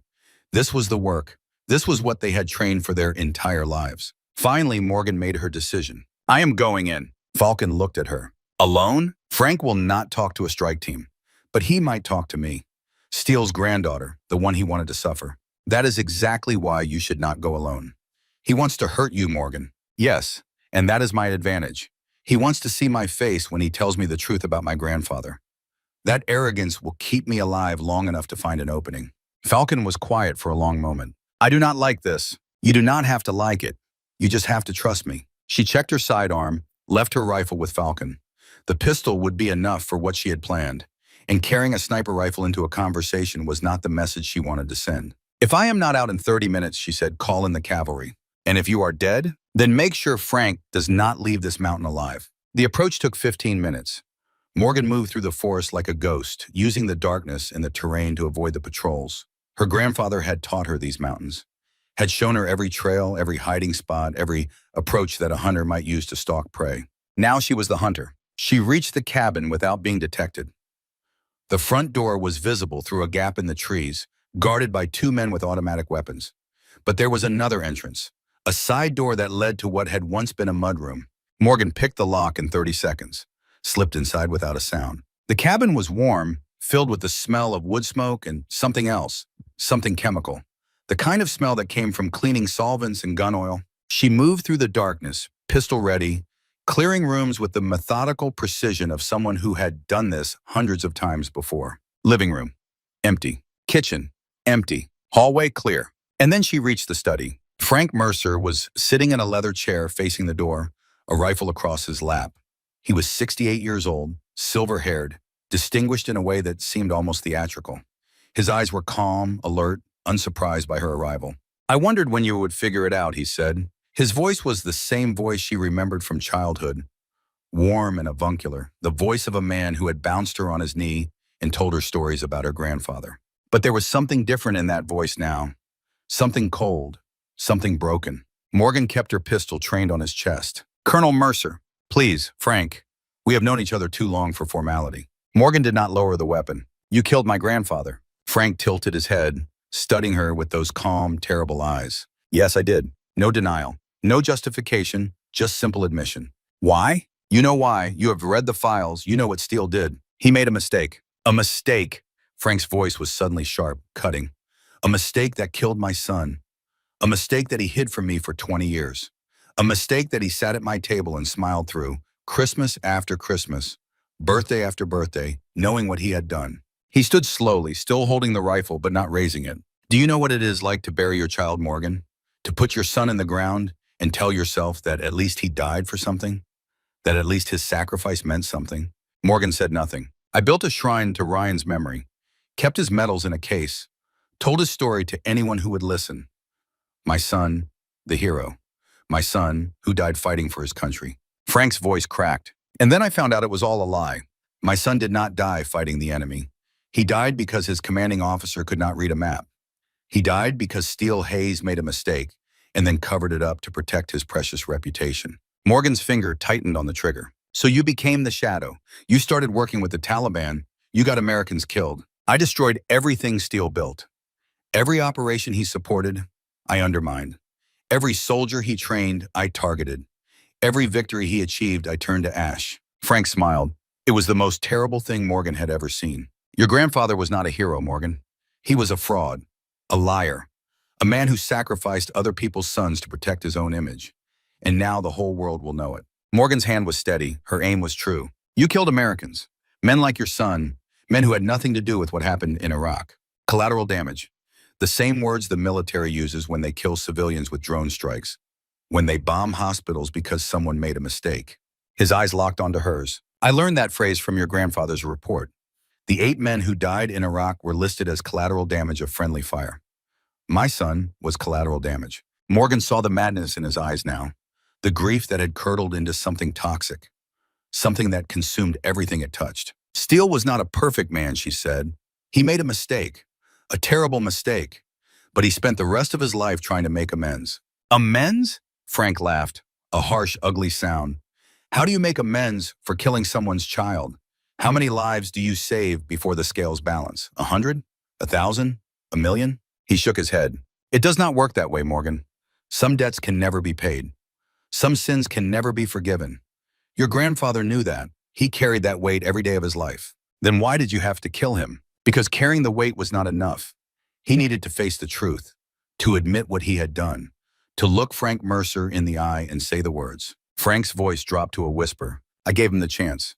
2 years ago, I confronted him, told him I knew everything. And do you know what he said? Morgan waited. He said he was sorry, that he had wanted to tell me for 20 years but could not find the words, that he had loved Ryan like his own son, and that not a day passed when he did not think about what he had done. Frank's eyes were wet now, tears tracking down his weathered cheeks.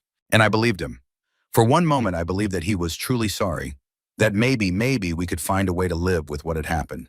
What changed? He asked me to keep the secret, to let the lie stand, to protect the memory of the men who died, he said. But I knew the truth. He wanted to protect himself, his reputation, his precious legacy. Frank raised the rifle slowly. So I killed him. And now I am going to kill you. Not because I hate you, Morgan, but because Steele loved you more than anything. And I want his ghost to know that I took everything from him, just like he took everything from me. Morgan moved before Frank could bring the rifle to bear. She fired once, the bullet catching him in the shoulder, spinning him around. The rifle discharged into the ceiling, sending splinters of wood showering down. But Frank did not fall. He came at her with a speed that seemed impossible for a man his age, tackling her, driving her backward into a bookshelf. Books cascaded around them. Morgan's pistol went flying. They grappled on the floor, 2 warriors who had trained their entire lives for moments like this. Frank was strong despite his years, strong and desperate and consumed by a rage that had been building for 20 years. His hands found her throat. Morgan struggled, tried to break his grip, but the angle was wrong. She could feel her vision starting to gray at the edges, the darkness closing in. She reached for her boot knife, the blade her grandfather had given her when she graduated from sniper school. Her fingers closed around the handle. She drove the blade into Frank's thigh. He screamed, released her throat. Morgan rolled away, gasping for air, trying to get her bearings. Frank was already up, limping toward the door, shouting for his men. And then the window exploded inward. The firefight lasted 12 minutes. Frank's men came from every direction, alerted by the gunshot, swarming toward the cabin like angry hornets. Morgan retrieved her pistol and took cover behind an overturned table, returning fire with controlled bursts. Falcon had ignored her 30-minute timeline. He had been watching through his scope, had seen Frank attack her, had made his own decision. The first 3 of Frank's men died before they understood what was happening. Falcon's shots came from somewhere in the darkness, precise and deadly, dropping targets at 200 meters, like he was shooting paper at a range. But there were too many of them. Morgan took a round in the shoulder. The impact spun her around, slammed her into the wall. Pain exploded through her body, white-hot and all-consuming. She kept shooting. 2 more down, then 3. The cabin was filling with smoke and the smell of cordite, the air thick with the chaos of close-quarters combat. Frank was gone. Morgan had lost track of him in the confusion. He could be anywhere now, escaping into the darkness, disappearing into the mountains he knew as well as she did. She had to stop him. Morgan staggered toward the back door, clutching her wounded shoulder, blood seeping between her fingers. The night air hit her like a slap, cold and sharp. She could hear a helicopter spinning up somewhere nearby, the whine of rotors cutting through the gunfire. Frank! She ran toward the sound, ignoring the pain, ignoring the voice in her head that told her she was in no condition to fight. The helicopter was behind the main outbuilding, its navigation lights blinking in the darkness. Morgan raised her pistol. Frank Mercer was climbing into the cabin, his wounded leg dragging, his face pale with blood loss. He saw her and their eyes met across the distance. For one moment, neither of them moved. Then the helicopter lifted off, banking hard, disappearing into the night sky before Morgan could get a clear shot. He was gone. Morgan collapsed in the snow. The cold seeped into her body, numbing the pain in her shoulder, numbing everything. Above her, the Montana stars wheeled in their eternal dance, the same stars that had watched over her grandfather, watched over generations of warriors who had lived and died in these mountains. Falcon found her there 5 minutes later. He was limping, blood on his face from a wound she had not seen, but alive. Still alive. "Morgan," he said, kneeling beside her. "Stay with me. Help is coming." He got away. "We will find him." Morgan looked up at the stars. The same stars she had watched as a child, lying in the grass outside her grandfather's ranch, listening to his stories about the wars he had fought and the men he had served with. "Falcon," she said quietly, "was Grandpa really, did he really?" "Your grandfather made a mistake," Falcon said. His voice was heavy with exhaustion and grief, but he spent the rest of his life trying to make it right. He could not bring Ryan back, so he spent 20 years protecting every other soldier he could, including you. Morgan felt tears on her cheeks, cold in the winter air. That does not erase what he did. No, it does not, but it defines what he became. Falcon sat beside her in the snow, both of them wounded, both of them bleeding, looking up at the same stars. "Your grandfather was not a perfect man, Morgan. None of us are. But he was a good man who made a terrible mistake and then spent the rest of his life trying to atone for it." He paused. "The question is not whether he deserved forgiveness. The question is whether you can forgive him and whether you can stop Frank before he hurts anyone else." Morgan closed her eyes. The sound of helicopters was growing louder. QRF finally arriving, too late to catch Frank, but not too late to save what was left. She thought about her grandfather, about the man she had known and the man he had really been, about the secrets he had carried and the lies he had told to protect them. She thought about Frank Mercer, about the grief that had turned a good man into a monster, about the son who had died because someone made a mistake, and the father who had destroyed himself trying to make sense of it.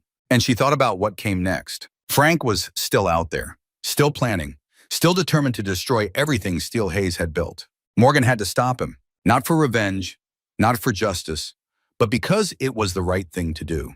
Because her grandfather had spent his life protecting soldiers, and Morgan would not let his legacy end in blood and betrayal. She opened her eyes. "Help me up," she said. Falcon took her hand and pulled her to her feet. They stood together in the snow, two wounded warriors watching the helicopters descend. The hunt was not over. It was only just beginning. And Morgan Hayes would not stop until it was finished. Legacy. Every shot is a promise. Every promise is a choice. The hospital room was quiet except for the steady beep of monitors and the soft whisper of Morgan's breathing. 2 weeks had passed since the firefight at Frank Mercer's cabin. 2 weeks of surgery, recovery, and the slow process of learning to live with what she had discovered. Her right shoulder was wrapped in bandages, the arm immobilized in a sling.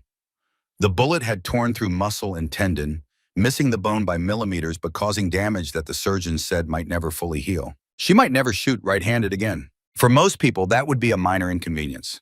For Morgan Hayes, it was the end of everything she had built. 20 years of training, thousands of hours of practice, a lifetime of developing the muscle memory and precision that had made her one of the deadliest snipers in the world. All of it potentially gone. She stared at the ceiling, watching shadows move across the white tiles as clouds passed over the sun outside. The same sun that had risen over Montana the morning she was shot. The same sun that had watched her grandfather teach her to shoot when she was 8 years old. The same sun that would rise tomorrow, whether she could hold a rifle or not. A knock at the door interrupted her thoughts. Falcon entered slowly, leaning heavily on a cane. His left leg was in a brace, the result of a bullet that had shattered his kneecap during the firefight. At 67, the doctor said he might never walk normally again. But he was walking, slowly, painfully, but walking. "You look like hell," Morgan said. "You should see the other guy." Falcon lowered himself into the chair beside her bed, wincing as his leg protested the movement. "How is the shoulder?" "Doctors say I might regain 70% function, maybe 80 if I am lucky."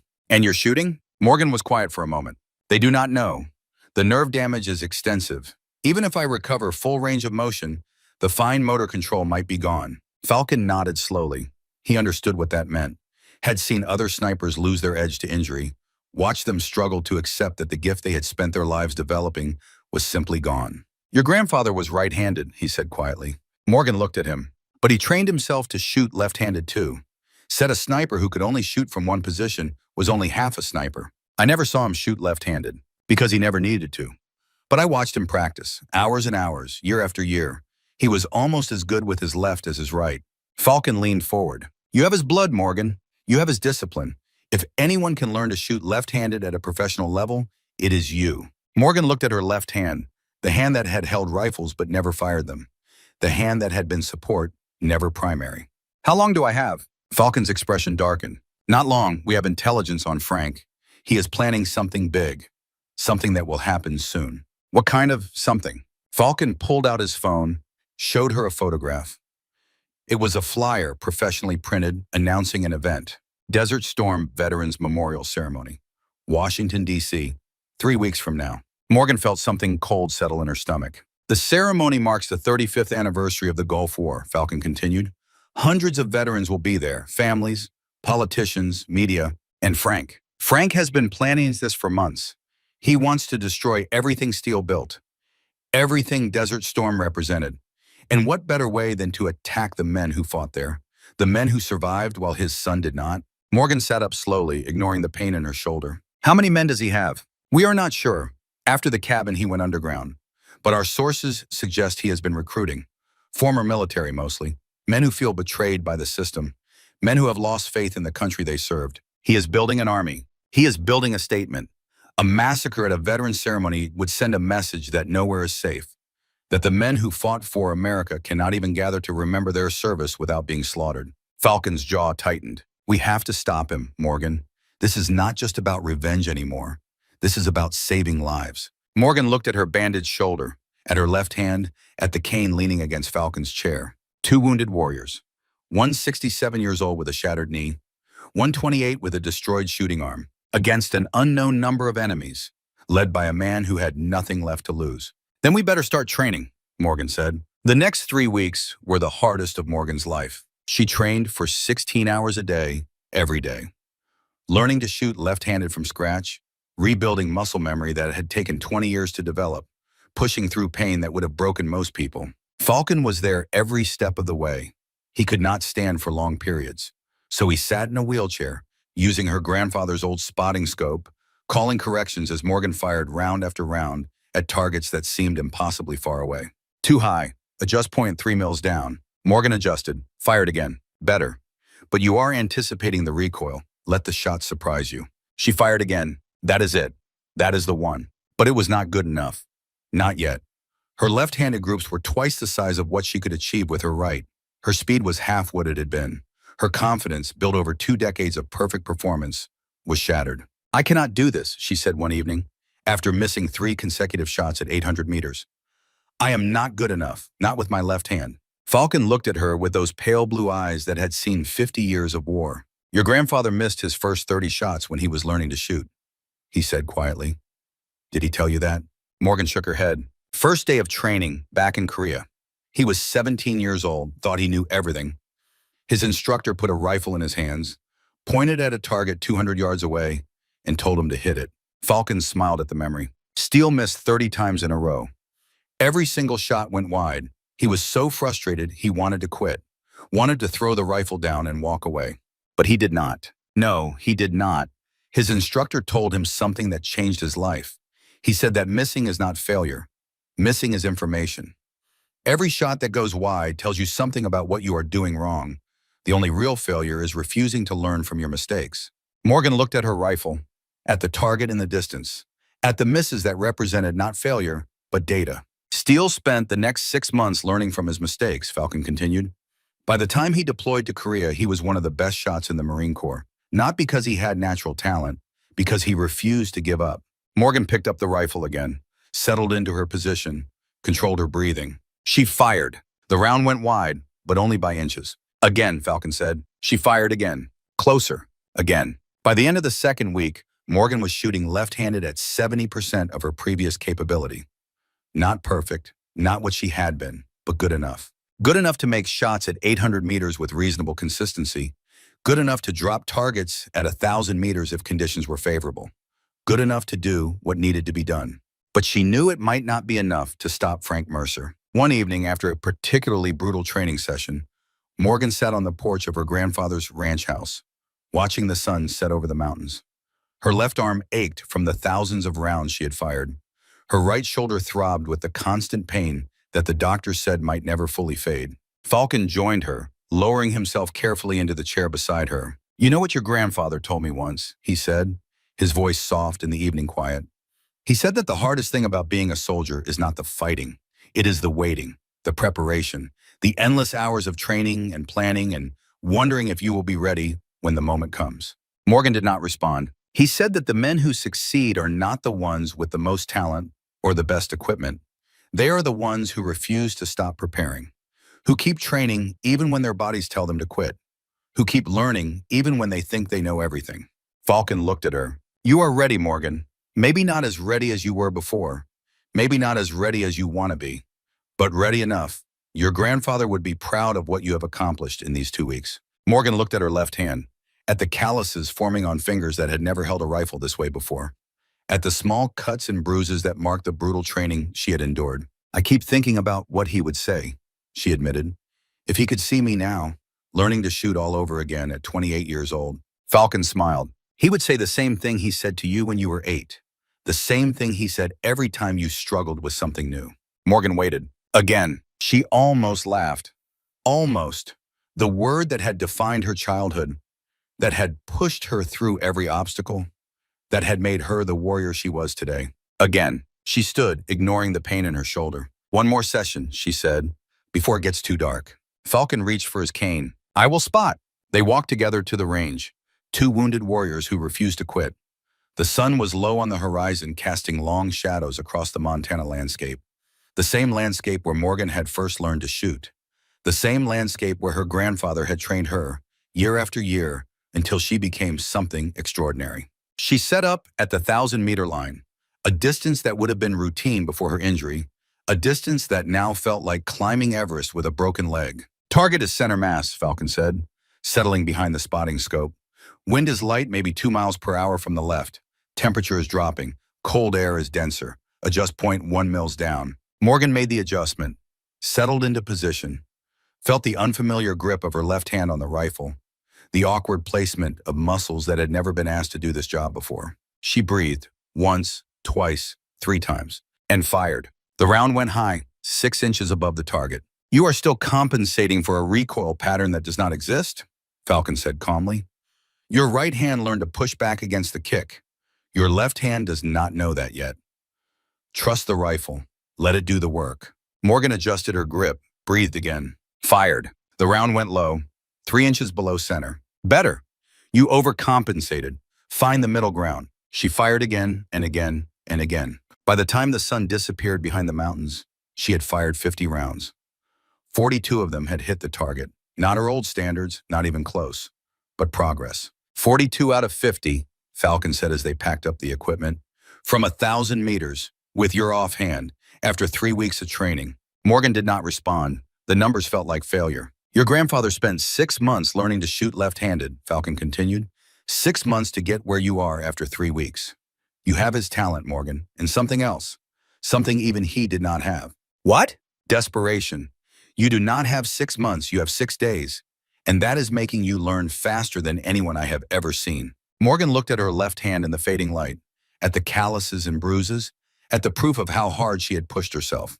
"It is not enough," she said quietly. "No," Falcon agreed, "but it will have to be." The old guard came to Montana on the 15th day. Tom Bradley arrived first.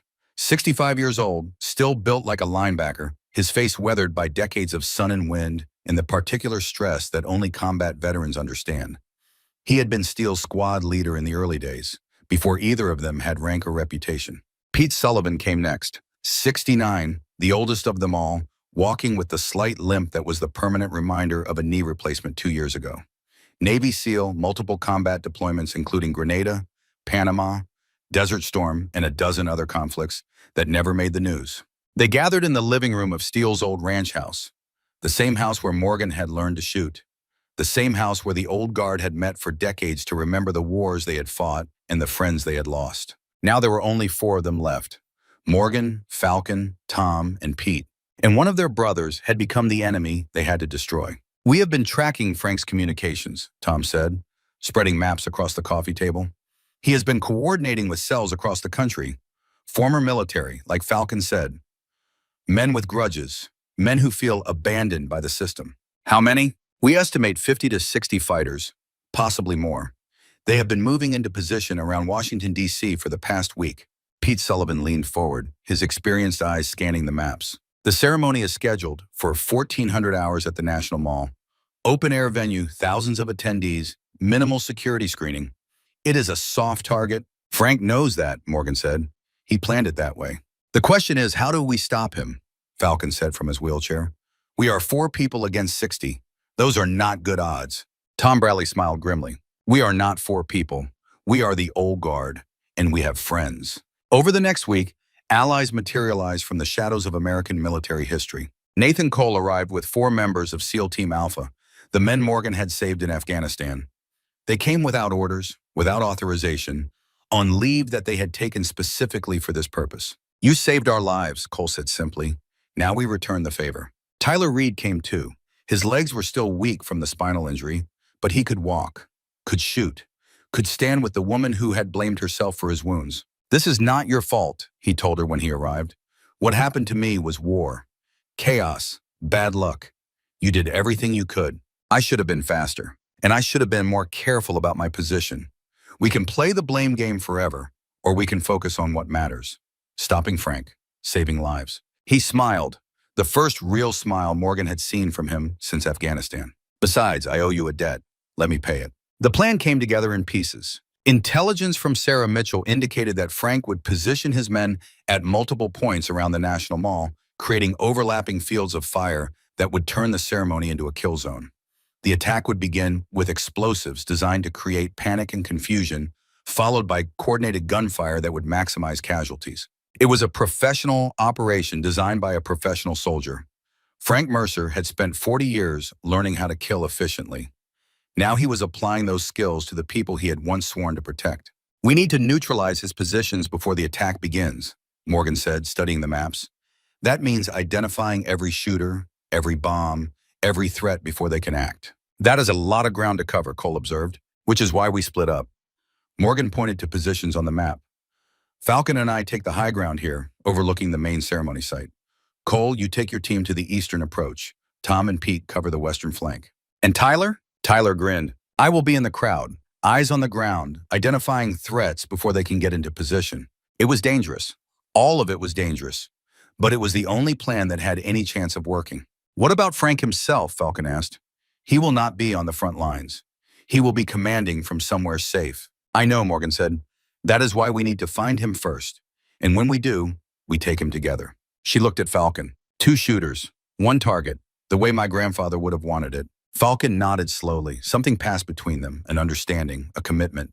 2 generations, he said quietly. 1 final shot. The morning of the ceremony dawned clear and cold.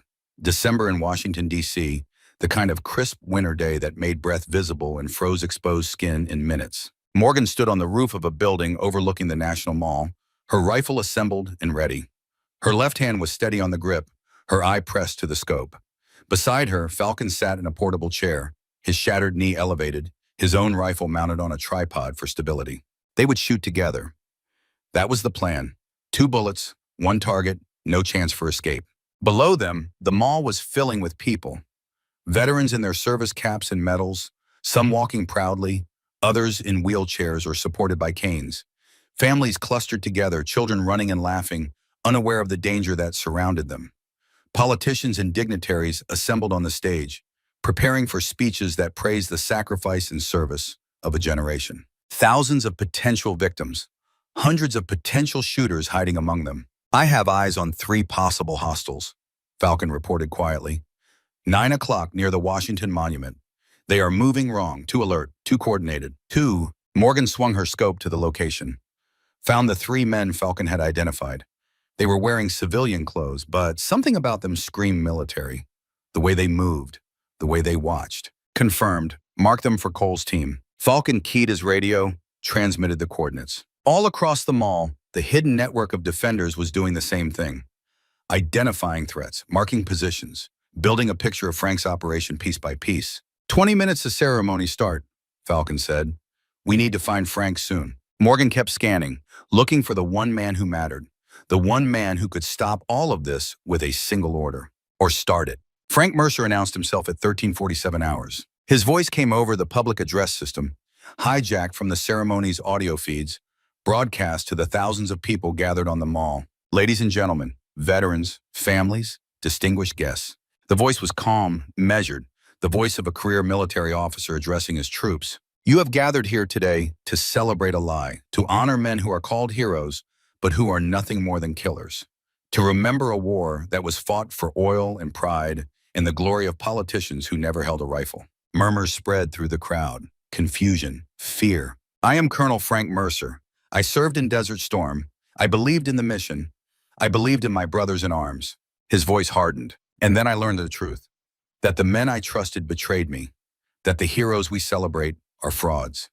That my son died not fighting the enemy, but killed by his own commanding officer. Killed by friendly fire. Killed by a mistake that was covered up to protect reputations. Morgan heard the words and felt them cut into her. The truth that her grandfather had hidden. The truth that had driven Frank Mercer mad. Today you will learn what I learned. That there are no heroes. That honor is a lie we tell ourselves to make the killing bearable. That the men you came to celebrate are no different from the men they killed. The speech ended, and then the explosions began. The first bomb detonated near the stage, sending debris flying into the air, scattering the dignitaries like leaves in a storm. The second bomb went off near the Washington Monument, where 3 of Frank's men had been spotted earlier. But Cole's team had reached them first. The 3 shooters were down before they could draw their weapons, neutralized by the SEALs who had moved into position during Frank's speech. Across the mall, similar scenes played out. Frank's carefully placed attackers found themselves facing professional soldiers who knew exactly where they were and exactly how to stop them. Tom Bradley and Pete Sullivan led a team that took down 12 shooters on the western flank. Tyler Reed, moving through the panicked crowd, identified and tackled a suicide bomber before he could detonate his vest. But Frank's forces were too many, too spread out. Some of them made it through. Gunfire erupted near the Lincoln Memorial. Screams filled the air as civilians ran in every direction, seeking cover that did not exist on the open mall. Morgan watched through her scope, tracking targets, making shots with her left hand that would have been difficult even with her right. Kill 1, a shooter on the steps of the Lincoln Memorial, raising his rifle toward a group of fleeing veterans. Kill 2, another shooter on a nearby rooftop trying to establish an overwatch position. Kill 3, a man with a detonator in his hand, finger moving toward the trigger. Falcon was shooting too, his rifle barking beside her, his shattered knee forgotten in the heat of combat. Kill 4, kill 5, kill 6. They worked in tandem, calling targets to each other, covering each other's sectors. 2 snipers, 2 generations, fighting as one. But it was not enough. The mall was chaos, too many targets, too much confusion. People were dying. We need to find Frank, Morgan said. Take out the head, the body dies. Falcon was scanning with his scope, searching for the one target that mattered. I have him, he said suddenly. 2 o'clock, top floor of the building on Constitution Avenue. He is watching the whole thing from up there.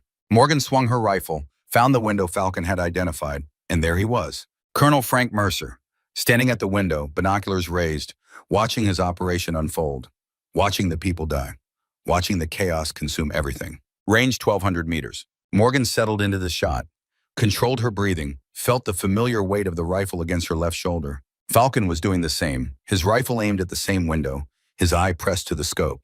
Wind reading, Morgan said. 8 miles per hour, left to right, Falcon replied. Adjust 1.5 mils. They adjusted together. 2 rifles, 2 shooters, 1 target. On 3, Falcon said quietly, like steel taught us both. Morgan felt something settle inside her. This was right. This was how it should be. 2 generations of snipers, trained by the same man, finishing the mission together. 1, her finger tightened on the trigger. 2, she felt Falcon's breathing sync with hers, 2 hearts beating as one. 3, they fired together. 2 rifles, 2 bullets. Flying through the cold December air, crossing 1,200 meters in just over a second, converging on the same point, the same target. Morgan watched through her scope as both rounds hit Frank Mercer simultaneously. Her bullet struck him, center mass, punching through his chest with the precision that 20 years of training had built into her bones. Falcon's bullet hit his shoulder a fraction of a second later, spinning him sideways. The combined impact was devastating. Frank staggered backward, his binoculars flying from his hands, his body crashing through the window behind him. Glass exploded outward, glittering in the December sun like diamonds falling from the sky. For a moment, everything was silent. The gunfire below had stopped. The screaming had faded. Even the wind seemed to hold its breath. "Target down," Falcon said. His voice was rough with emotion. "Confirmed hit. Both rounds on target." Morgan kept her eye pressed to the scope, watching the empty window, waiting for any sign of movement. There was none. "It is done," she said quietly. Beside her, Falcon let out a long breath. The kind of breath that carries decades of weight. The kind that soldiers learn to hold until the mission is complete. "Steele would be proud," he said. "2 generations. 1 shot. The way he always dreamed it would end." Morgan finally lowered her rifle, looked at the old Marine beside her, at the man who had been her grandfather's brother in all but blood, at the mentor who had taught her everything she needed to survive this day. "We did it together," she said. "That is what matters." Below them, the surviving enemy fighters were scattering. Without Frank to coordinate them, they had no plan, no leadership, no purpose. Cole's team and the other defenders mopped them up within minutes. The battle was over. They found Frank Mercer's body in the building on Constitution Avenue. He had crawled 10 feet from where the bullets hit him, leaving a trail of blood across the floor. He had died facing the window, facing the mall, facing the people he had tried to kill. His eyes were still open, fixed on something far away, something no one else could see. Morgan stood over him for a long moment. She felt no triumph, no satisfaction, just a hollow emptiness where the rage had been. "2 bullets," Falcon said quietly. "1 from each of us. We will never know which one killed him." "Does it matter?" "No, it does not." Falcon limped closer, leaning heavily on his cane. "Steele would have wanted it this way. 2 generations. 1 target. The legacy passing from one to the next." Morgan looked at him. "Thank you," she said. "For everything. For teaching me. For believing in me. For being here when it mattered. I made a promise to your grandfather." Falcon's eyes were bright with unshed tears. "That if anything happened to him, I would watch over you. Help you become what he knew you could be." He smiled, the first real smile she had seen from him in weeks. "I think I kept that promise." The aftermath of the attack lasted for hours. Emergency responders flooded the mall, treating the wounded, recovering the dead. Politicians made speeches about resilience and courage. Media crews broadcast images of chaos and heroism to a shocked nation. 19 people had been killed in the attack. 63 wounded. Numbers that would have been 10 times higher if Frank's plan had succeeded.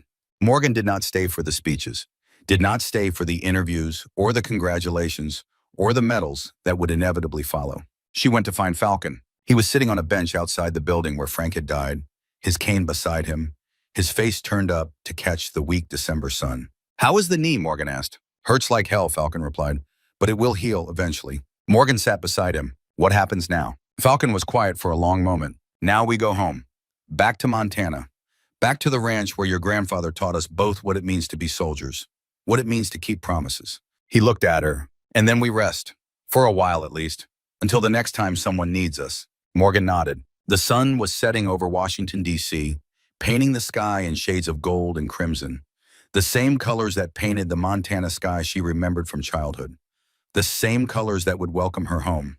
3 days later, Morgan stood at the cemetery in Montana. She had come alone at dawn, when the snow was still fresh and the world was quiet. 2 headstones stood before her, her grandfather's, which she had visited so many times, and beside it a fresh mound of earth where Falcon would be buried the next morning. He had died in his sleep, 2 nights after Washington, peacefully according to the doctors. No pain, no struggle. His heart had simply stopped, as if it had finally given itself permission to rest. Morgan had been with him at the end, had held his hand as his breathing slowed, had heard his final words, whispered so softly she had to lean close to catch them. "Tell Steele I kept my promise." And then he was gone. Morgan placed flowers on both graves. Wildflowers from the Montana hillsides, the same flowers she had picked as a child while her grandfather taught her to shoot. She stood there for a long time, alone with the dead and the memories. The Montana wind blew through the cemetery, carrying the scent of pine and snow and the particular clean cold of high mountain air. It was the same wind that had blown through this place when her great-grandfather was buried here. The same wind that had witnessed 3 generations of Hayes soldiers being laid to rest in this quiet corner of the world. "You were right, Grandpa," she said quietly, "about everything, about patience and discipline and the shot that matters, about carrying the weight even when it is heavy, about never giving up, no matter how impossible things seem." She paused, gathering her thoughts. "You taught me that every shot is a promise, that when you pull the trigger, You are committing yourself to something larger than your own life. That the bullet carries not just metal and powder, but meaning, purpose, responsibility. The wind rustled the bare branches of the trees surrounding the cemetery. I made a promise to you when I was 14 years old, standing over Dad's grave at Arlington. I promised I would be ready for whatever came, that I would protect the people who needed protecting, that I would carry the legacy forward. She touched her grandfather's headstone. The cold stone beneath her fingers felt like a connection to something eternal. I kept that promise, not perfectly, not without mistakes, but I kept it.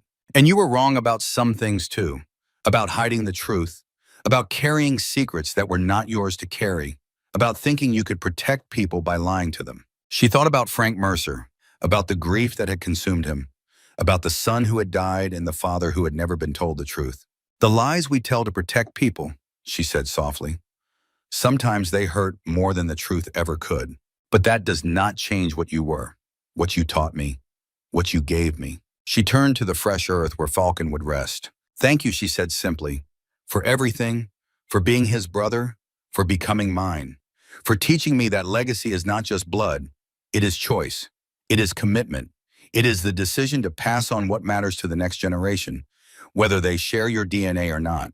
The wind picked up, swirling snow around her feet. Rest now, both of you, you earned it. The phone rang as she was walking back to her truck. Nathan Cole's name appeared on the screen. Morgan, he said when she answered. Are you sitting down? Should I be? Turn on the news. She climbed into the truck, switched on the radio. The announcer's voice filled the cab, breathless with excitement. Unprecedented discovery in the aftermath of the Washington attack. Documents recovered from Colonel Mercer's property reveal extensive corruption within military and intelligence. Officials implicated in cover-ups spanning decades. Morgan listened in silence. The Hayes family, long celebrated as military heroes, is mentioned in several documents. Master Sergeant William Steele Hayes appears to have been investigating these cover-ups at the time of his death 6 years ago. Tyler's voice came back on the line. It is all over the news. Frank is dead, but his message got out. Some of it, anyway. The parts about corruption and cover-ups. But not the part about your grandfather. The media is spinning him as a whistleblower who was silenced. Morgan closed her eyes. I know. What are you going to do? She thought about it. About the legacy that was now complicated but not destroyed. About the hero who was now revealed as a man with flaws and secrets and terrible mistakes. About the grandfather she had loved, who had loved her, who had taught her everything that mattered. The truth does not change who he was, Morgan said finally. He made a mistake. He tried to make amends. He spent his life protecting people. That is not what some people are saying. Some people did not know him. I did. She started the truck. My grandfather was not perfect. Neither am I. Neither is anyone. But we try. We keep trying, even when we fail. Even when the weight is too heavy. Even when the world tells us we are wrong. She pulled out of the cemetery. That is the legacy I choose to carry. Not his perfection, his effort, his refusal to give up. Tyler was quiet for a moment. What are you going to do now? Morgan thought about the road ahead. About the battles still to be fought. About the Americans who would need protection from threats they could not see. I am going to do what my grandfather taught me, she said. What 4 generations of Hayes have done. I am going to serve. I am going to protect. I am going to keep the promise. She ended the call.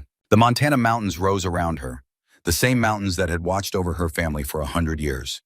The same mountains where her great-grandfather had learned to shoot. Where her grandfather had trained.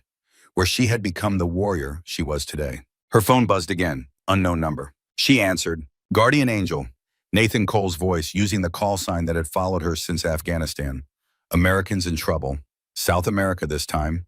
Drug cartel holding hostages. 12 civilians, including 4 kids. Local authorities are overwhelmed. They need someone with your skills. Morgan looked at the mountains, at the road stretching ahead, at the future waiting to be written. Send me the coordinates. You are sure after everything that happened? She thought about her grandfather, about Falcon, about the old guard and the code they had built, about the promise that every shot represented. I am sure. She ended the call and pulled onto the highway heading south. The sun was setting over Montana, painting the sky in shades of gold and crimson. The same colors that had painted it 74 years ago when a young Marine named James Hayes had come home from Korea with stories to tell and skills to pass down. The same colors that had painted it 33 years ago when Steele Hayes had returned from Desert Storm with his own stories and his own scars and his own secrets. The same colors that painted it now as Morgan Hayes drove toward her next mission, carrying the weight of her family's legacy and the promise she had made. 4 generations of Hayes had served their country. They were not perfect. They made mistakes. They carried scars both visible and hidden. But when Americans needed them, they answered. Because that was what soldiers did, not because they were heroes. Because they chose to be. The truck disappeared over the horizon, heading toward whatever battle waited next. And somewhere in the Montana cemetery, 2 old soldiers rested side by side, brothers in all but blood, warriors who had kept their promises until the very end. Their legacy lived on, in the woman who carried their training, in the code they had built together, in the promise that would never be broken. Every shot is a promise, and the Hayes family never breaks their promises. The end.